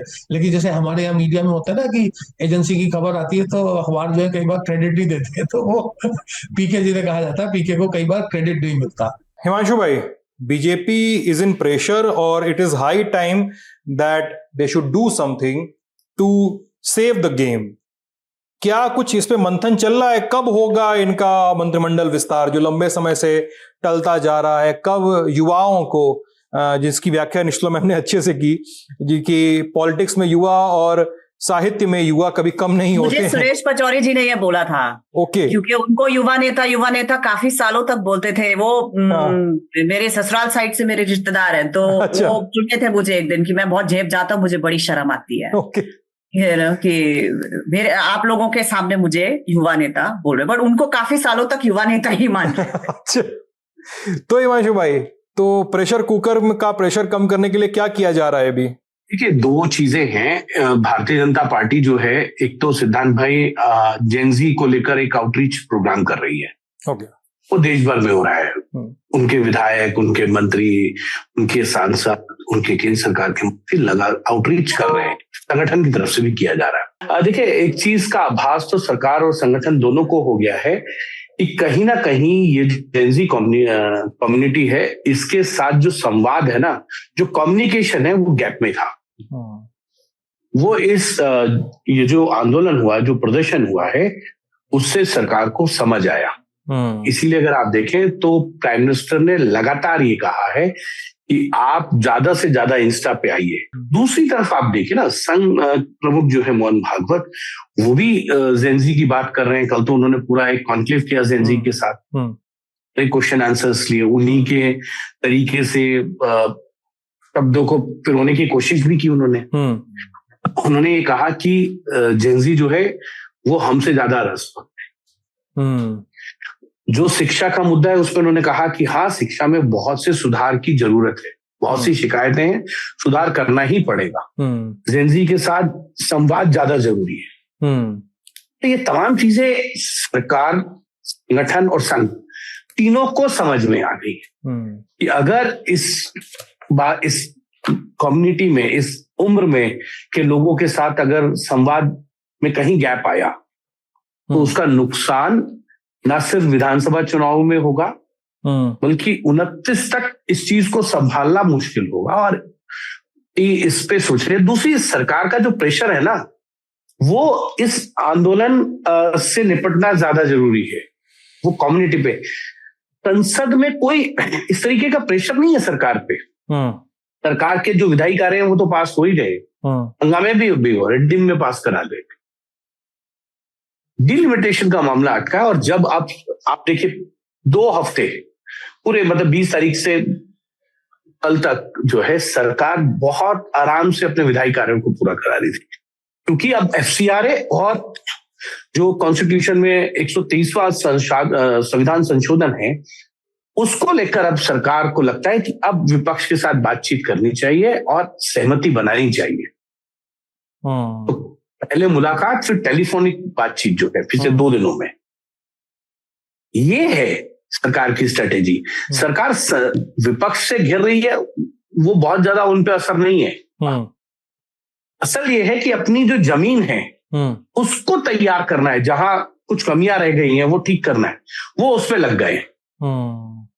देखिए ना, इंस्टाग्राम पे प्रधानमंत्री के वीडियो आते हैं, अब सारे मंत्री, सारे सांसद इंस्टा पे एक्टिव हो गए हैं। एक स्टोरी मैंने और निस्तुल्ला जी ने की थी, 2017 या 18 की होगी, मुझे एग्जैक्ट वर्ष याद नहीं है, कि बीजेपी की एक IT सेल ने पूरी एक लिस्ट तैयार की थी सांसदों की, कि उनके फेसबुक अकाउंट पे, उनके ट्विटर पे, उनके सारे सोशल मीडिया प्रोफाइल पे कितने फॉलोअर्स हैं।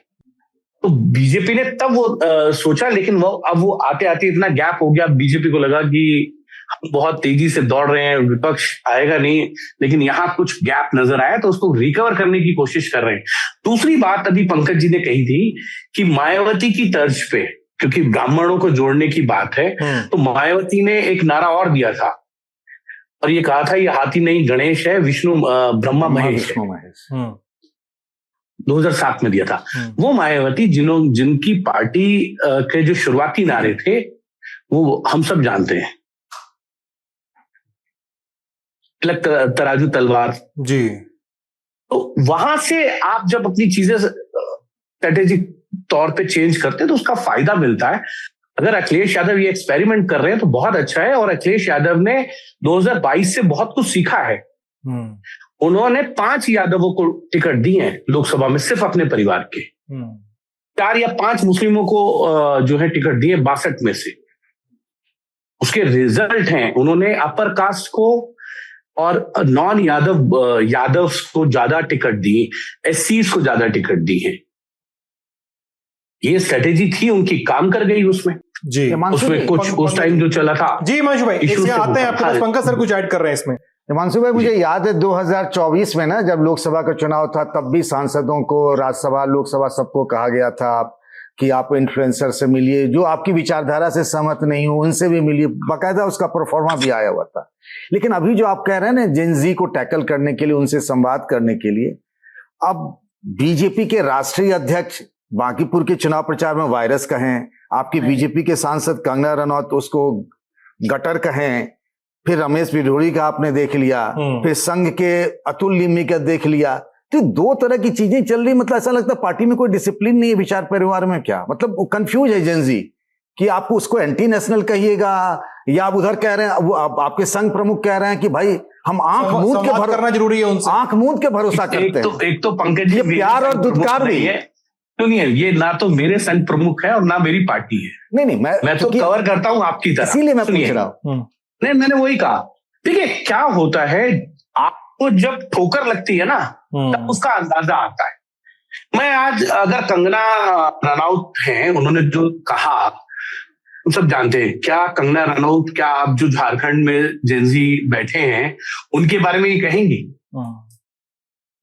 एग्जैक्ट आप उसको रिवर्स करके देखिए, नहीं कहेंगी। हर आदमी वो बात करना चाहता है जो उसको सूट करती है, उस राजनीतिक हिसाब में उसके फिट बैठती है। तो वो कंगना को उस वक्त सूट कर रही थी, आज नहीं करेगी वो। सर मैं एक जोड़ तो उनका एक नया स्टेटमेंट आ गया है, तो निम्न कुछ कह रहे हैं, लेकिन अब क्या मोहन भागवत जो संघ प्रमुख है उनके बाद वो कुछ बोलेंगे?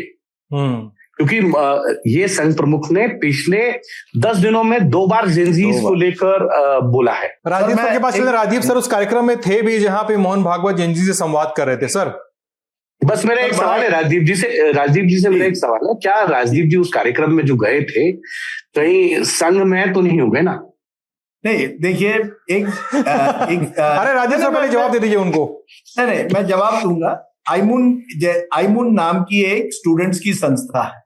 अच्छा, उसको मैं 3 साल से एडवाइस कर रहा हूं। ये देश के कई सैकड़ों स्कूल्स में प्रोग्राम्स करते हैं, इंटरेक्शन करते हैं, डिबेट्स करते हैं। उसमें कांग्रेस के नेता भी आते हैं। Shashi Tharoor in fact board of directors के हेड है इस आईमुन के। उसमें बीजेपी के भी नेता हैं, कांग्रेस के भी नेता है, कई लोग जो हैं, कई हमारे फॉर्मर डिप्लोमेट्स हैं। मैं एक बोर्ड ऑफ एडवाइजर्स पे हूं जिसके अध्यक्षता अभी पूर्व जो कैबिनेट सेक्रेटरी हुआ करते थे के चंद्रशेखर, मुझे लगता है नरसिम्हा राव या उस समय के थे, या मनमोहन सिंह उस समय के थे, वो उसकी अध्यक्षता करते हैं। शायद नरसिम्हा राव के टाइम पे चंद्रशेखर जी तब कैबिनेट सेक्रेटरी थे। तो ये बॉडी, एडवाइजरी बॉडी, उनकी नेशनल कॉन्फ्रेंस मुंबई में थी, इसलिए मैं उसमें आया था। उसमें इंटरेस्टिंग मैं बताता हूं, आपने मोहन भागवत का इंटरव्यू सुना, जो ऋषभ शाह जो है, जो हेड है आईमुन के, जो खुद एक मिलेनियल है, उनके साथ देखा होगा। उसके पहले क्या हुआ, उसके पहले शुरुआत में अमृता फडणवीस, उन्होंने वहां गाना गाया और उन्होंने वंदे मातरम और जनगण मन जो शुरुआत में किया, वो अमृता फडणवीस ने लीड किया। उसके बाद एक डांस परफॉर्मेंस हुआ, बड़ा एनर्जेटिक डांस, शामक दावर टाइप, और वो डांसर्स जहां मोहन भागवत जी थे बैठे हुए, वहां पहुंच गए। और मैं देख रहा था कि वहां पुराने संघ वाले, ये नए dancers, both men and women, वो एक तरह से वहां एक बिल्कुल कल्चरल चेंज था। मोहन भागवत के इर्द गिर्द एक तरफ अजय पिरामल बैठे हुए थे, इंडस्ट्रियलिस्ट नादिर गोदरेज, दूसरी तरफ पुराने बीजेपी के नेता, पुराने, नॉट जेन जी, अपने हर्षवर्धन जी और ये जगदीश मुखी, ये सब बैठे हुए थे, दिल्ली बीजेपी के पुराने नेता। तो एक कल्चर क्लैश लगा कि आरएसएस के पुराने नेता, बीजेपी के पुराने नेता, वहां डांस परफॉर्मेंस चल रहा है to all new songs, you know, some of these new item numbers are going on. Or there was a Dhurandhar song, I think, song from Dhurandhar also. Song from Dhurandhar, there was a very nicely done by some of these disabled, specially abled children. They did a dance performance. There was also, you know, all Bollywood numbers. Basically, Bollywood numbers थे। और मोहन भागवत और ये आधा पौन घंटा उनके आने, जब वो वहां बैठे थे, ये चल रहा था। आई वॉज वेटिंग कि मोहन भागवत ये ना कहें कहां मुझे फंसा दिया है। वो इवेंचुअली आए, उन्होंने बात की, बाद में हमसे भी बात की, और एक मुझे लगा कि मोहन भागवत जो है वो कहीं ना कहीं जान गए, see he can not overcome the generation gap. It can not be, Mohan Bhagwat will not go on Insta, he can not go overnight on Insta and do a vertical reel. वो प्रधानमंत्री कर सकते हैं, और उन्होंने भी माना ये सब करने नहीं आया। मैं बस ये एक तरह से संवाद करने आया। आरएसएस की एक खासियत है, they are ready to do संवाद। आप उनकी बात से माने ना माने, आपकी उनके साथ 1000 चीजों पर मतभेद हो, he is not willing, they are not willing, unwilling to talk to you. और वही मैंने देखा। अब ये मुझे इंटरेस्टिंग लगा कि at an occasion like this, और टू बी फेयर, उनको ऋषभ शाह ने 1 साल पहले इनवाइट किया था। इनफैक्ट उन्होंने इनविटेशन 6 महीने पहले एक्सेप्ट किया था। कुछ दिनों पहले मोहन भागवत जी के करीबी ने एक बोर्ड ऑफ डायरेक्टर मेंबर को फोन किया, क्या आपको लगता है सही होगा उनका वहां रहना? तो उन्होंने कहा क्यों नहीं, नहीं जंतर मंतर के बाद कोई पॉलिटिकल क्वेश्चंस होंगे। तो इसे no don't worry, Mohan Bhagwat ji answer करेंगे। और वही हुआ। मोहन भागवत जी ने वो ओकेजन का इस्तेमाल किया, अतुल लिमय से एक तरह से अपनी दूरी बनाई। अतुल लिमय ने कहा था ये एबीवीपी के एक अधिवेशन में संभाजी नगर में, वहां कहा कि ये लेफ्ट लीनिंग है, एंटी नेशनल है, जंतर मंतर एंटी कॉन्स्टिट्यूशन है। मोहन भागवत ने वो नहीं कहा। तो this was in a way Mohan Bhagwat trying to suggest कि आरएसएस केवल बूढ़ों का ऑर्गेनाइजेशन नहीं है। आप सोचिए, ये तो हेडलाइन बन गई कि संवाद करिए, बिगर है। एक और इंटरेस्टिंग चीज कही, he was not against same sex marriage. जी, उनको सवाल पूछा गया सेम सेक्स मैरिज पर, एंड ही सेड सोसाइटी को तैयार करना चाहिए, देयर शुड बी, तब तक so he was not against it. उन्होंने नहीं कहा कि दिस इज टेरेबल, कुछ नहीं। Actually, Rajdeep, there was a book by Sunil Ambekar a while back. He had released it, and I had gone to speak to him about the book. Right. And he said, look, we are not against anything that society will accept, large number of people in society. And that's why this government, when ये जब 377 का reading down करना था, गे sex को decriminalise करने वाला case आया था, तो सरकार की तरफ से कोई एफिडेविट ही नहीं गया, ना पॉजिटिव ना नेगेटिव, कुछ नहीं। कोर्ट पे छोड़ दिया, आप अपने विवेक पे इसको डिसाइड करिए। बोला इसलिए हमने किया कि हम उसकी कोई एडवोकेसी तो कर नहीं सकते, पर हम इतना समझ गए कि अब इसको क्रिमिनलाइज भी नहीं कर सकते, तो छोड़ दिया है सरकार ने इसको। और अगर आगे जाके समाज में इसकी एक्सेप्टेबिलिटी बढ़ेगी, लोग चाहेंगे इसको, तो वो हम भी मान लेंगे, हमें उसमें कोई तकलीफ नहीं है। The thing is that marriage as an institution, वो तो प्रॉपर्टी के डिस्ट्रीब्यूशन को लेके भी बहुत इंपॉर्टेंट रहता है, तो उसमें हमेशा प्रॉब्लम रहेगी। नहीं, उन्होंने ये कहा कि we have to respect institution of family, परिवार इंपॉर्टेंट होता है, मैरिज इंपॉर्टेंट होता है, लेकिन उन्होंने कहा LGBTQ पर जो बड़ा मुद्दा है, इसे व्हाई नॉट, होना चाहिए, everybody is part of society. मुझे और उसमें उनको सबसे ज्यादा तालियां भी मिली उस ऑडियंस में, जहां जेंजी एक तरफ थे और पुराने आरएसएस और बीजेपी की नेता फ्रंट रोज पर थे। मुझे इंटरेस्टिंग लगा जब मोहन भागवत ने LGBTQ के बारे में बात की, सेम सेक्स मैरिज के बात की, सबसे ज्यादा तालियां मिली। सो देखिए, everyone has to adjust, but one more interesting thing, उनको लीडरशिप के बारे में पूछा गया। उन्होंने क्या कहा, असली लीडर वो होता है जो पीछे रहता है, कैमरा के आगे नहीं आता है, वो लोगों को जोड़ता है और लोगों को जोड़कर आगे लेकर जाता है। उन्होंने किसी का नाम नहीं लिया, but you see, I think Mohan Bhagwat is trying in a way to send out many messages, both to within the Sangh Parivar as well as to the outside world. और ये I don't think this has happened only because of Jantar Mantar. Jantar Mantar ने trigger point की Gen Z, आज जैसे मैंने कहा, मोहन भागवत ने ये इनविटेशन 6 महीने पहले स्वीकार किया था।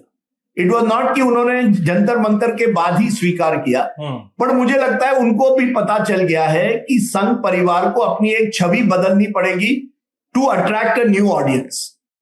That is the key, I think that is where the BJP will have to, और केवल इंस्टाग्राम से नहीं चलने वाला है। अभी क्या हुआ है, राहुल गांधी एक दिन इंस्टाग्राम कर रहे हैं, आस्क मी एनीथिंग, उसके बाद मोदी जी कर रहे हैं। ये जो कनेक्शन है ना, ये नेक्स्ट जनरेशन के साथ, वो कुछ अलग लेवल पर करना पड़ेगा। मैंने इस संवाद के बाद जो जेनजी स्टूडेंट्स थे उनसे बात की, उन्होंने मुझे कहा सिस्टम पर हमारा विश्वास नहीं है। भाषण के बाद, यानी Q&A के बाद मैंने कहा कैसा लगा Q&A? बहुत अच्छा था। क्या आपका विश्वास सिस्टम में बढ़ा है? नहीं, सिस्टम जो जेनजी के भाषा में कि सिस्टम बिल्कुल बिगड़ गया है। तो अभी भी एक अविश्वास कहिए या एक क्रेडिबिलिटी डेफिसिट है। जेनजी जिस तरह से सोचता है, और मोहन भागवत जी और नरेंद्र मोदी जी और जो अन्य नेता जो हर पार्टी के हैं, जो 60+ है, जो निस्तुला कहती है युवा नेता है, उनके बीच में एक बड़ा गैप है अभी भी। केवल वो इंस्टाग्राम पर रहने से गैप नहीं होगा, ये जनरेशन चाहता है आप उनसे लगातार बातचीत करिए, उनके प्रॉब्लम्स, उनके दर्द सुनिए। और मोहन भागवत जी ने भी ये कहा कि हमने उनकी बात सुननी चाहिए, हमें उनको एक तरह से एंटी नेशनल कहकर हम उनको टारगेट नहीं कर सकते। और यही मुझे लगता है इसका एक मैसेज जा रहा है सरकार को भी, क्योंकि कई सरकार के लोग हैं, हिमांशु जी माने ना माने, वो कह रहे हैं कंगना रनौत और ये जो बाकी नेता हैं जिस तरह से बात कर रहे हैं उससे उनको नुकसान हो रहा है, क्योंकि ये वीडियोस वायरल जा रहे हैं। जिस तरह से कंगना रनौत ने बात की या ये संघ के लिए और बीजेपी के लिए अच्छी बात नहीं है, क्योंकि ये वीडियोस इंटरनेट पर अगले 5 साल रहेंगे 2029 के। मैंने राजदीप जी मैंने ये कहा कि कंगना अगर आज झारखंड में जो रांची में हो रहा है, क्या कंगना वो स्टेटमेंट देगी? नहीं देगी। और कंगना ने अपने उस स्टेटमेंट को अब चेंज किया है। देखिए समय परिस्थिति के हिसाब से राजनेता जो है, यही तो मुसीबत है हमारे से। देखिए 20 साल मैंने ये कहा पहले, नहीं 20 साल 25 साल पहले आप अपने स्टेटमेंट्स बदल सकते थे। आज अगर आप बदलेंगे तो वो इंटरनेट पे परमानेंटली रहेगा। आपने जिस तरह की भाषा यूज की है कंगना जी ने, वो जेन ज़ी में फैल गया है कि कंगना जी ने ये कहा। वो भावुक है, इस तरीके के बयान तो नुकसान करते ही हैं। ये नुकसान मैंने ये भी कहा कि क्या आप मोहन भागवत के और प्रधानमंत्री के उस जो उन्होंने जेनजीज के लिए जो वीडियो रिलीज किए और जो कुछ पिछले कुछ दिनों में कहा है, उसके बाद क्या कंगना उस तरीके का कमेंट करेंगी या तो लेमे करेंगे मोहन भागवत के कहने के बाद? मैंने ये कहा नहीं आप वो नुकसान करता ही है इस तरीके का कोई भी स्टेटमेंट हो। Sir, that's why I said there is a generational gap. There is a generational gap between even millennials and Gen Zs, between Gen X and Gen Z. ये अलग, Gen Z के बाद एक Gen Alpha भी है। मुझे ये भी मालूम नहीं था। उन्होंने मुझे एक नई चीज दिखाई जो मैं इंस्टाग्राम में कर रहा हूं, क्लॉक इट। ये क्लॉक इट का मतलब क्या है? You have killed it. Killed it का मतलब क्या है? आपने फर्स्ट क्लास कर दिया। अब कौन जाता है क्लॉक इट का क्या मतलब है? तो मेरी बेटी हंसने लगी जब मैंने ये इंस्टा पे डाल दिया कि यू डोंट नो कि क्लॉक इट क्या होता है। तो ये देखिए मेरे और मेरे बेटी के बीच में इतनी बड़ी दरार है। तो आप सोचिए ना, मोहन भागवत या जो पुराने नेता है या युवा जो 60+ दरार नहीं है सर, दरार नहीं है। आप दरार मत कहिए ये कम्युनिकेशन गैप है। नहीं it's more than it's not just चीजों को समझने का। दरार नहीं। It's not just a communication gap. Let's be honest, 30 years ago when it came to LGBTQ, in issues पर हम कहां पब्लिकली भी डिबेट करते थे, even in main stream media. वो अब मेन स्ट्रीम हो गया है। ये हमें सबको समझना पड़ेगा, नेताओं को भी। अग्री एक बात एक लेकिन इस पूरी बातचीत में एक थोड़ा सा मैं एक पुछल्ला जोड़ देता हूं और हिमांशु भाई आपसे मुखातब हूं। बीते दिनों में सरकार की चिंता, खासकर सोशल मीडिया कंपनीज, खासकर मेटा को लेकर उनकी चिंता बड़ी मुखर हुई है। और इस वजह से ही नहीं कि निशिकांत दुबे ये कह रहे हैं कि मार्क जकरबर्ग आके माफी मांगे, इस वजह से भी कि कई सारे लोगों ने सोशल मीडिया, अगर आप एक्स उठा के देखिए तो कई सारे लोग स्क्रीनशॉट डाल रहे हैं। पिछले 3-4 दिनों में तो बहुत ज्यादा हो गया है कि साहब हमारे वो कंटेंट रिमूव किए जा रहे हैं जो पीएम मोदी को लेकर क्रिटिकल थे या उनको लेकर कमेंट किए गए थे। क्या social media control is a concern in central government?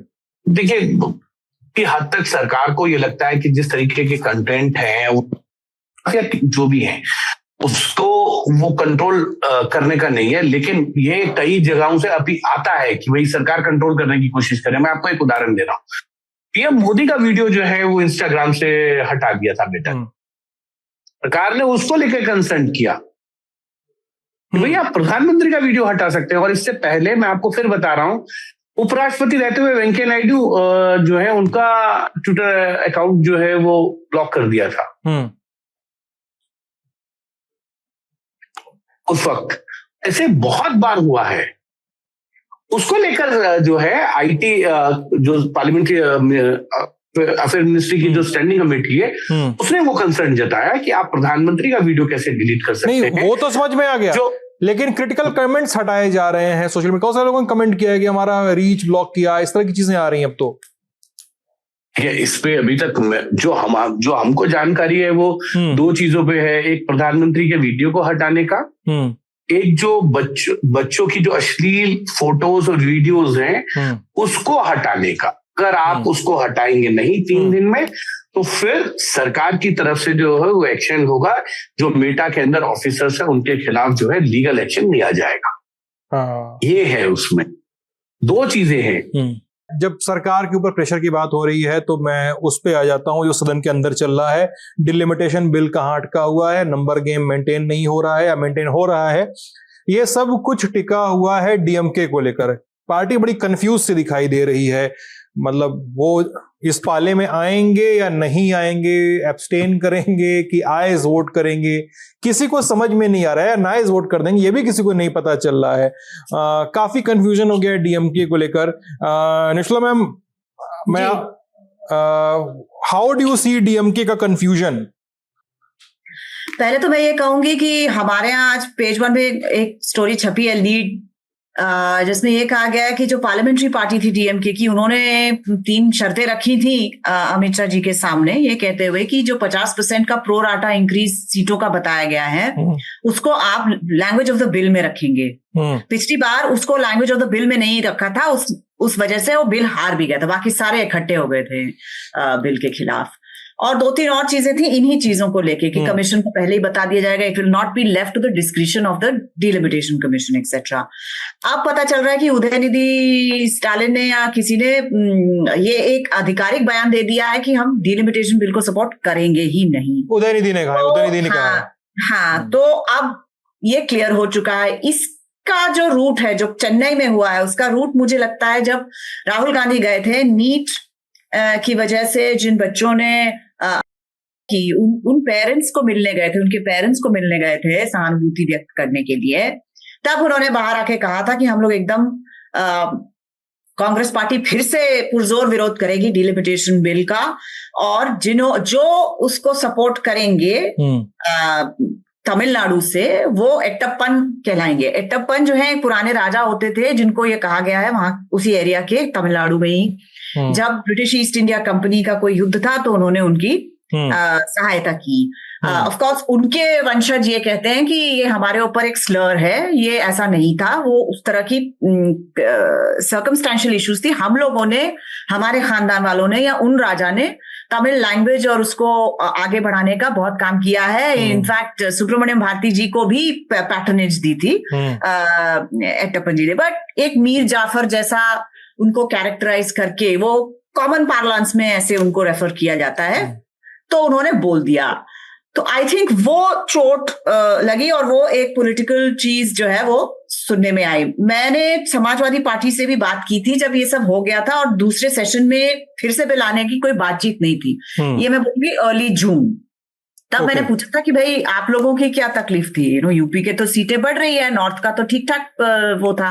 बोले नहीं हम वैसे हमें कोई तकलीफ नहीं थी, हम रामगोपाल यादव जी भी ठीक ठाक फेवर में थे, लेकिन 50% उन्होंने लिखा नहीं, और डीएमके वगैरह ने हमको बोला कि हमारे साथ आपको सॉलिडारिटी दिखानी पड़ेगी।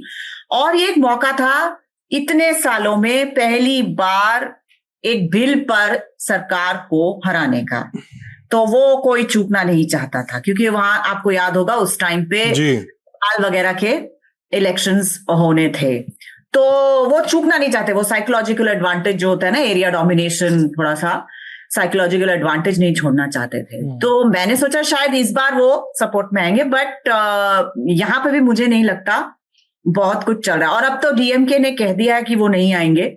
आई डोंट थिंक गवर्नमेंट जो है अभी रिस्क करेगी और कोई एम्बैरेसमेंट इस मामले में। एक बार हो चुकी है अप्रैल में, जब तक लाइन परेड में सब पता ना चल जाए कि सब हमारी तरफ हैं, तो आई डोंट थिंक वो करेंगे। ऑलरेडी किरेन रिजिजू ने डिक्लेयर कर दिया है कि कोई स्पेशल सेशन वगैरह कुछ नहीं होगा इसके लिए, जैसे पिछली बार हुआ था अप्रैल में। तो अब जो भी होना है इसी सेशन में होना है, और इसकी संभावना कम लग रही है। एफसीआरए शायद ला सकते हैं हाउस में। 12 तारीख का बोला है, जो मिजोरम के मुख्यमंत्री हैं मिस्टर लालदुहोमा, उन्होंने कल ऑन रिकॉर्ड बोला कि मुझे गृह मंत्री ने ये बोला है कि 12 तारीख को एफसीआरए बिल लाएंगे। जी हिमांशु जी। क्या होगा? सदन तो चल भी नहीं पा रही है, न स्पेशल सेशन की जो बातचीत चल रही थी वो भी लगभग खत्म होती नजर आ रही है। देखिए, जो सरकार की तरफ से विपक्षी दलों से बातचीत का है वो किरण रिजिजू निभा रहे हैं, बड़ा चीज। लेकिन ये सही है जो निस्तुला जी ने कहा कि डीएमके के जो पार्लियामेंट्री पार्टी है उसकी तरफ से जो शर्तें रखी गई थी सरकार के ऊपर, सरकार को ये कॉन्फिडेंस था कि डीएमके पक्ष में वोट करेगी और नहीं भी करेगी तो कम से कम एब्सटेन कर जाएगी, जिससे इस बिल का रास्ता जो है वो साफ हो जाएगा विधान में संशोधन का।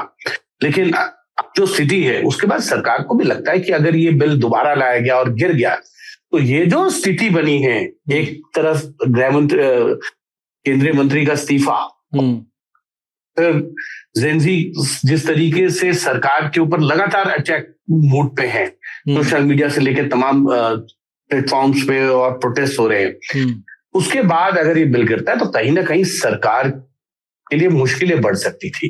सरकार का एक अगर कहें कि पकड़ वो कहीं दिखता कि हाँ वो अब वो सरकार का वो नहीं है जो 2014, 19, 22, 24 तक था। वो चीज अगर नंबर्स नहीं होंगे तो सरकार नहीं लेके आएगी। अगर हाँ, ये एक बड़ी चीज है कि अगर आप सरकार जो है संविधान में 130वां संशोधन नहीं पास करवा पाएगी तो फिर 2029 में महिला आरक्षण बिल को लागू करना मुश्किल होगा।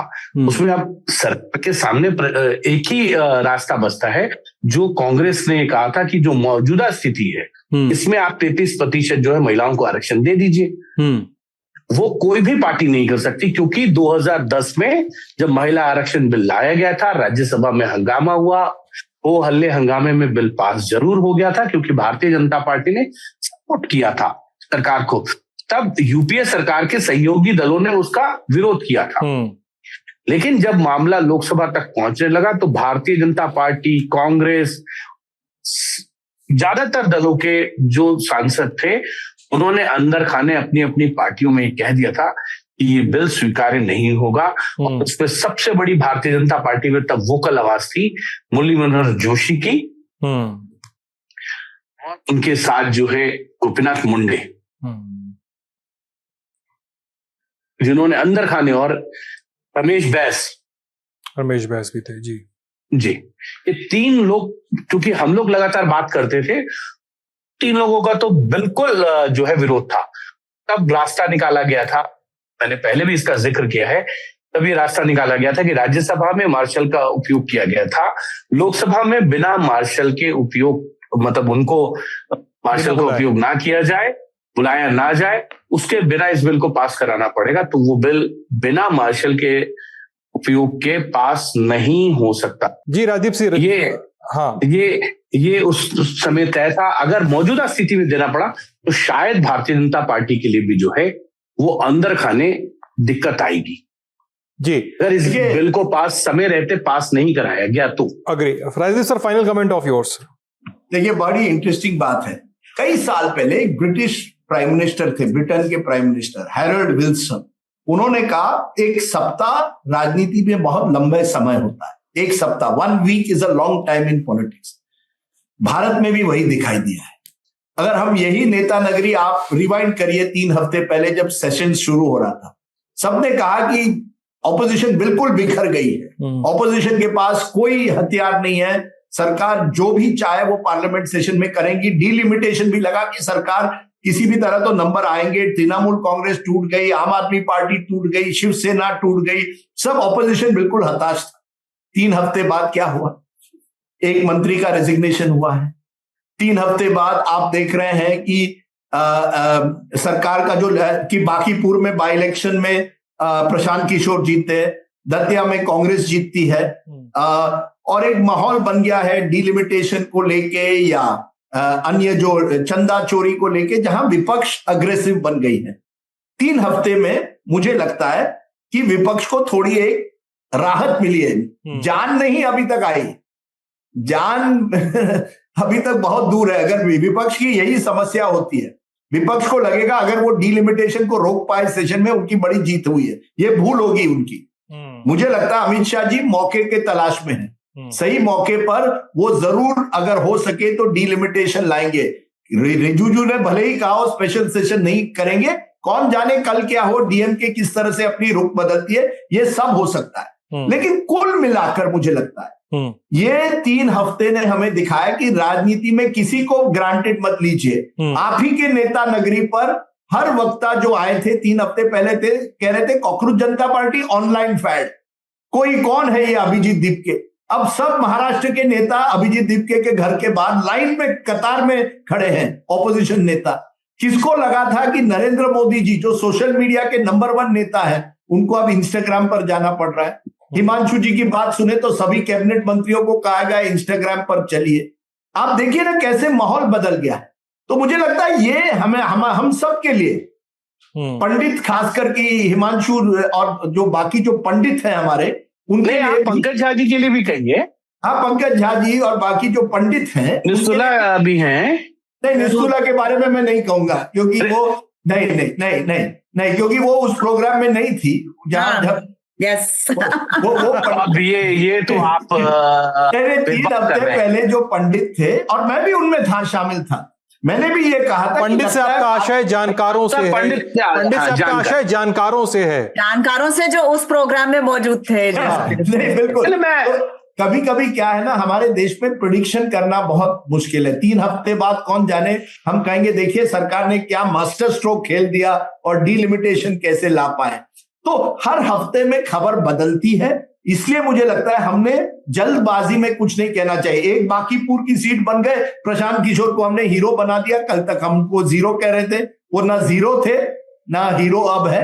उनको भी प्रयास करना पड़ेगा बहुत, ये शुरुआत है उनके लिए। मुझे लगता है कांग्रेस पार्टी को भी ये समझना पड़ेगा कि हाँ, आपने सेशन में अपनी एक तरह से ताकत आजमाई है, बार बार अमित शाह को कटघरे में लगाया। मैं आपको इंटरेस्टिंग बात बताता हूं, एक मीटिंग में राहुल गांधी को पूछा गया should we not allow parliament to function, कि पार्लियामेंट को वाई, उन्होंने कहा कि अब अमित शाह पर उंगली उठ रही है और हमने, अमित शाह वो व्यक्ति हैं जो सरकार चलाते हैं, उन पर हमने हमला किया तो सरकार प्रेशर में आएगी। क्योंकि कुछ जो बाकी ऑपोजिशन नेता थे उनको लगा कि इस तरह से पार्लियामेंट रोकना विपक्ष के लिए अच्छा नहीं होगा, मैसेज गलत जा रहा है। उन्होंने कहा कुछ नहीं, मैसेज गलत जा रहा है, हमारे पास एक अच्छा मुद्दा है, पैलेट गन इंजरीज हुए हैं, सरकार को इस पर जवाबदेही देनी पड़ेगी और अमित शाह जी को देनी पड़ेगी क्योंकि अमित शाह सरकार चलाते हैं। ये 2 बार उन्होंने लगातार उस मीटिंग में कहा है। तो उनका भी टारगेट इस बार अमित शाह जी थे। इसलिए मैंने शुरुआत में पूछा था कि जो पॉलिटिशियन फ्रंट फुट पर बैटिंग कर रहे हैं, अमित शाह जी जैसे नेता, वो इस बार थोड़े संभल कर क्यों राजनीति कर रहे हैं। ये सब सवाल हैं, मेरे पास कोई जवाब नहीं है, जवाब पंडित हिमांशु जी के पास होंगे। लेकिन कुल मिलाकर मैं कहूंगा let us not predict the future, भविष्य में क्या होगा ये जितना हम कम करें ना, उतना मुझे लगता है हमारी पॉलिटिकल जानकारी और जर्नलिज्म इंप्रूव हो। मानसून थोड़ा लेट आया है दिन, सब कुछ और सोच रहे थे, कुछ हो नहीं रहा था, बरसात होनी शुरू हो गई है। राजनीति में हमेशा चीजें बदलती हैं। जिस शो की बात राजदीप जी कर रहे थे, मैं भी था, बिल्कुल सही है कि सरकार फ्रंट फुट पे खेल रही थी, लेकिन कई बार एक बार जब बैटिंग लाइनअप बिगड़ जाता है तो फिर जो मध्य क्रम के बल्लेबाज हैं, क्योंकि राजदीप जी क्रिकेट मुझसे ज्यादा जानते हैं और समझते हैं और खेला है, मध्य क्रम के बल्लेबाज की जगह जो है नाइट वॉचमैन को भी भेजा जाता है कि अब आप ऊपर जाके बैटिंग कीजिए और समय निकाल दीजिए। अंत डे का लास्ट है और ये जाएंगे तो कुछ चीजें कर लेंगे, और शायद ये तो रणनीति के तहत होता है और सही है। अगर सरकार के पास नंबर्स नहीं है तो वो नहीं लेके आएंगे, कोई दो राय नहीं है। लेकिन जो स्थिति बनी थी वो क्लियर इंडिकेट कर रही थी कि शरद पवार मुलाकात कर रहे हैं। तो शरद पवार की पार्टी ने भी ये कहा था कि हाँ विचार करेंगे इस पे, कोई दो राय नहीं है। यूबीटी में ब्रेक हुआ, 6 एमपी टूट के चले गए, टीएमसी के 20 एमपी जो है अलग हो गए। एक सरकार ने अपनी तरफ से फोर्सफुली कोशिश की, अगर उसमें सही होते, अगर ये जेंजी वाला नहीं होता तो शायद विपक्ष इतना एकजुट नजर नहीं आता। क्योंकि आपको अगर इनिशियली पहले ओवर में पहली बॉल पे विकेट मिल जाए मैच के, तो कई बार समीकरण बदलते हैं। तो कोई दो राय नहीं है। मैंने पहले भी कहा कि मुझसे ज्यादा अच्छा क्रिकेट जानते, समझते और खेलते रहे हैं राजदीप जी। ठीक है, चलिए यार, कौन नहीं, मैं तुमको क्यों इतने डिफेंसिव मत होइए। मैंने डिफेंसिव नहीं कहा सर, वैभव सूर्यवंशी की तरह बैटिंग करिए, don't bat like Rahul Dravid, Vaibhav Suryavanshi बन जाइए। सर तीनों फॉर्मेट के अब प्लेयर जो है अलग अलग है। अरे वाह, के भी, वनडे के भी और 20 के भी, हर बॉल पे 6 या 4 नहीं मारा जाता है। और कई बार पिच अगर ज्यादा घास वाली हो तो थोड़ा संभल के बैट करना पड़ता है। सही, बॉलर की स्पीड से कई बार ज्यादा तेज निकलती है। हाँ, उस डायरेक्शन की हो तो और ज्यादा। Well said. ठीक है, तो इस बातचीत को यहीं विराम देते हैं, बढ़ते हैं अगले सत्र की ओर। बात डीएमके की हो रही थी तो बात तमिलनाडु की भी कर लेते हैं। डीएमके के उदयनिधि स्टालिन और राज्य के मुख्यमंत्री और टीवी के नेता विजय के बीच रस्साकशी देखने को मिली है। तमिलनाडु पुलिस ने स्टालिन को अरेस्ट कर लिया था। जमानत पे बाहर आए। मुद्दा था त्रिशा पर किया गया एक भद्दा कमेंट। इसके बाद सदन के अंदर भी बहुत कुछ हुआ है। इन सब मुद्दों को तो आप देख समझ रहे ही होंगे। हम इसके पीछे की कहानी जानना चाहते हैं। क्या राइवलरी रही है दोनों लोगों के बीच में, स्टालिन के बीच में और विजय के बीच में, खासकर उदयनिधि स्टालिन और विजय के बीच में? और क्या द्रविडियन पॉलिटिक्स का जो पूरा स्ट्रक्चर रहा है तमिलनाडु में, वो इस तरह की राइवलरीज या इस तरह की ट्रिवियल चीजों से भी पगा हुआ है? और हम इस पे बात करेंगे आर राजगोपालन जी से, जो पत्रकार हैं, तमिलनाडु से सीधे जुड़े हैं हमारे साथ। सर कैसे हैं आप? ललन टॉप में बहुत बहुत स्वागत है आपका। बहुत बढ़िया जी, नमस्ते सर। सर ये बताइए, जो अदालत में हुआ, जो विधानसभा में हुआ, वो तो हम लोगों ने सब देखा है। इनके बीच, उदयनिधि स्टालिन और विजय के बीच क्या कोई राइवलरी है? जिस तरह की खबरें चलती हैं, जिस तरह के स्पेकुलेशंस किए जाते हैं, क्या इज देयर एनी राइवलरी? कोई कह रहा है कॉलेज के डेज से है, कोई कह रहा है कि साल 2021 तक नहीं थे, 2021 के बाद हुई इस तरह की राइवलरी। कहानी क्या है सर इनकी आपस की? कहानी तमिलनाडु राजनीति का पिछले 40-45 साल से नजदीक से देखने के मौका मिला मुझे। ये उसको जो सारांश है, उसको जो इम्पोर्टेंट चीज है, उदयनिधि स्टालिन का ये कंपनी है रेड जायंट करके। ये कंपनी कम से कम 5,000-10,000 करोड़ में उल्टा सीधा मनी लेंडर्स है, सिनेमा डिस्ट्रीब्यूशन कंपनी है। उसी से नजरिया से रजनीकांत, प्रभु, धनुष और अजीत ऐसे सिनेमा एक्टर्स का, हीरो का, हीरोइन का पैसा एडवांस करते हैं, रिलीज करा देते हैं। वो कंपनी का विजय से नफरत था शुरू से। ये कहानी उधर से शुरू हो रहा है। दोनों एक ही कॉलेज, लैला कॉलेज में पढ़ते थे। लैला कॉलेज पढ़ने के बाद विजय सीनियर है, जो उदयनिधि जूनियर है। लेकिन उधर उस टाइम से भी डीएमके, एडीएमके, विजय एक सिनेमा एक्टर है, वो रेड जायंट को झुका नहीं है उसको ऊपर। अच्छा, ये रेड जायंट 2021 से 2024 के बीच में इतना जो प्रोमिनेंस में आ गया है तमिल सिनेमा इंडस्ट्रीज में, और कोई कंपनी इतना नहीं आया। ये हमेशा आदव अर्जुना करके तमिल व्यक्ति का, विजय का जो मिनिस्टर है अभी, वो हमेशा बोलते आ रहे थे। लेकिन विजय ने जितना भी सिनेमा लिया है, एडवांस नहीं लिया है, उधार नहीं लिया है, लोन नहीं लिया है, जो त्रिशा करके 5-6 हीरोइन से उन्होंने एक्ट किया है। ये त्रिशा के ऊपर उदयनिधि स्टालिन का हमेशा, उनको जो भी पिक्चर आ देते, वो भी इनसे पैसा लेते नहीं है, डिस्ट्रीब्यूशन इनको नहीं कराते हैं। आजकल जो ओटीटी प्लेटफॉर्म में भी दबाव रखा है ये रेड जायंट कंपनी। अच्छा, रेड जायंट कंपनी के ऊपर नफरत है। ये तो चीज ललन टॉप जो दर्शकों को ये चीज समझाना चाहता हूँ।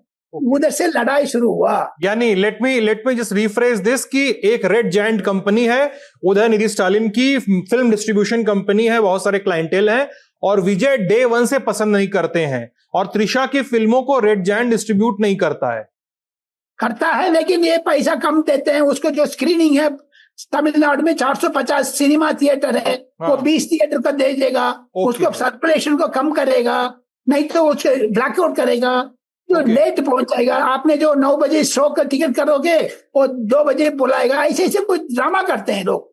अच्छा, तमिलनाडु सिनेमा इंडस्ट्रीज को डीएमके का दबदबा बहुत है। ओके, उसको थोड़ा है विजय ने मुंह तोड़ जवाब दिया है नेक्स्ट टू एमजीआर।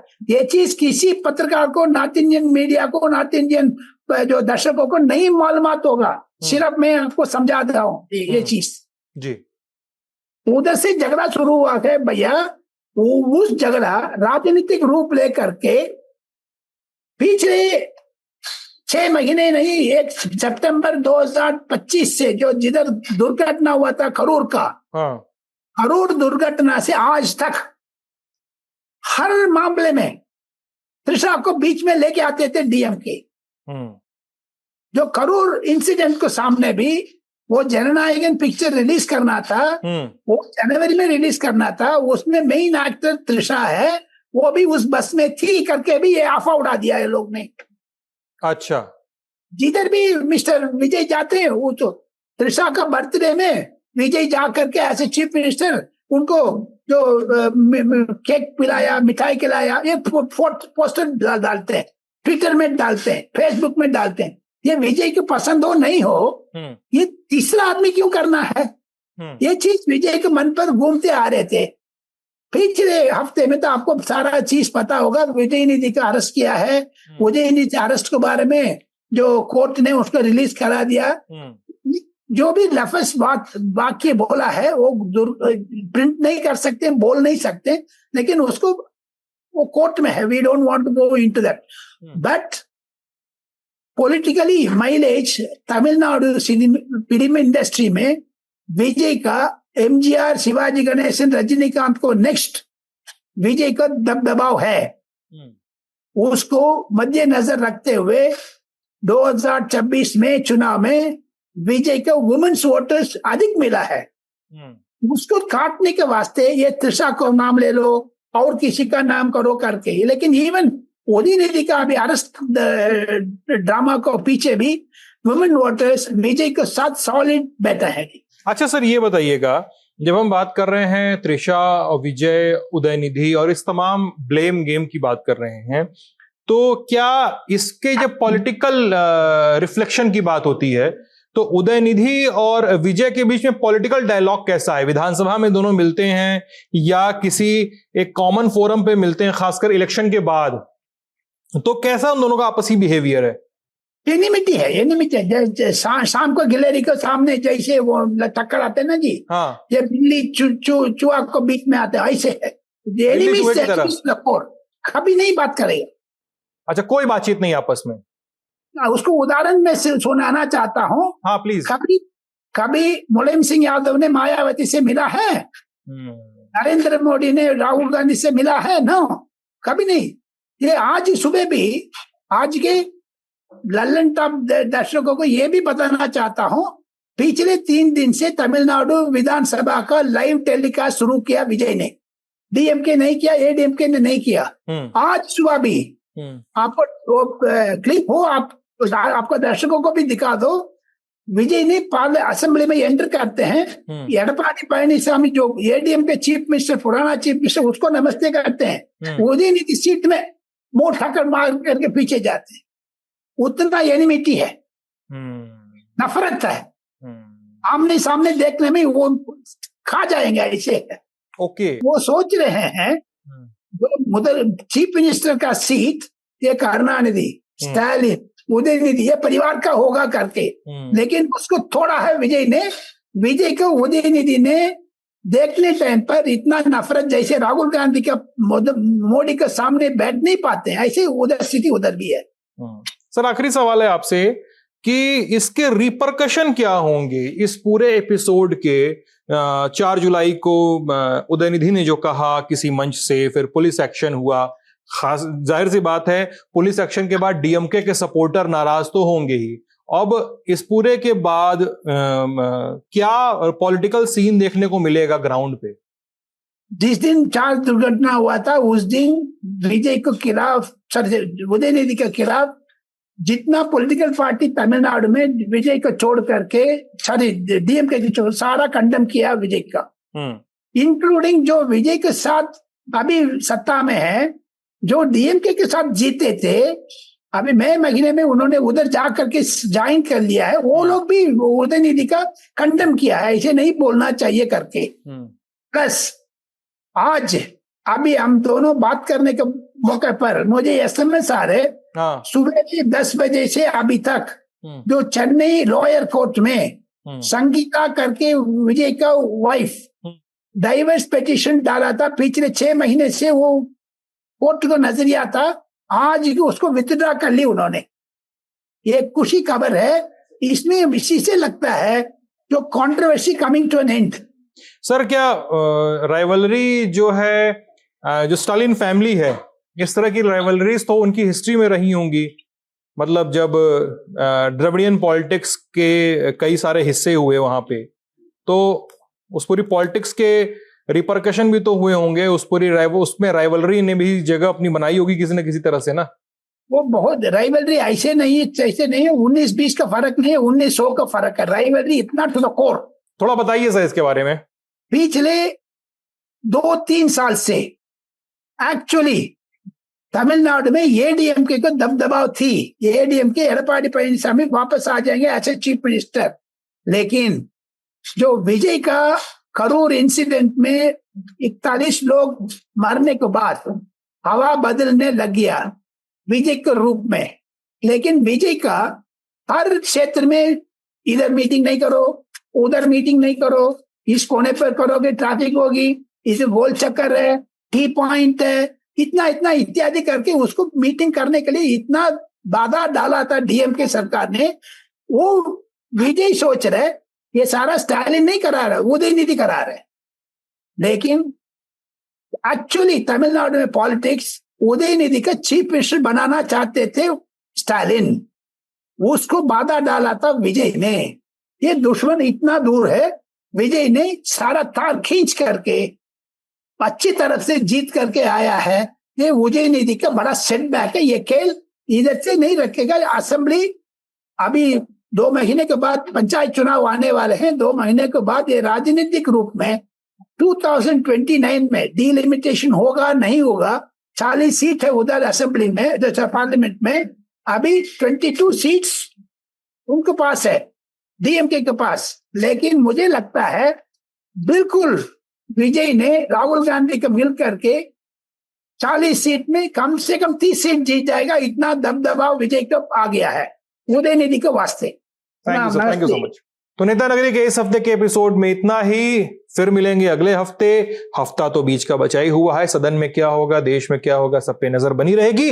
आप ललन टॉप देखते रहिएगा। बहुत बहुत शुक्रिया।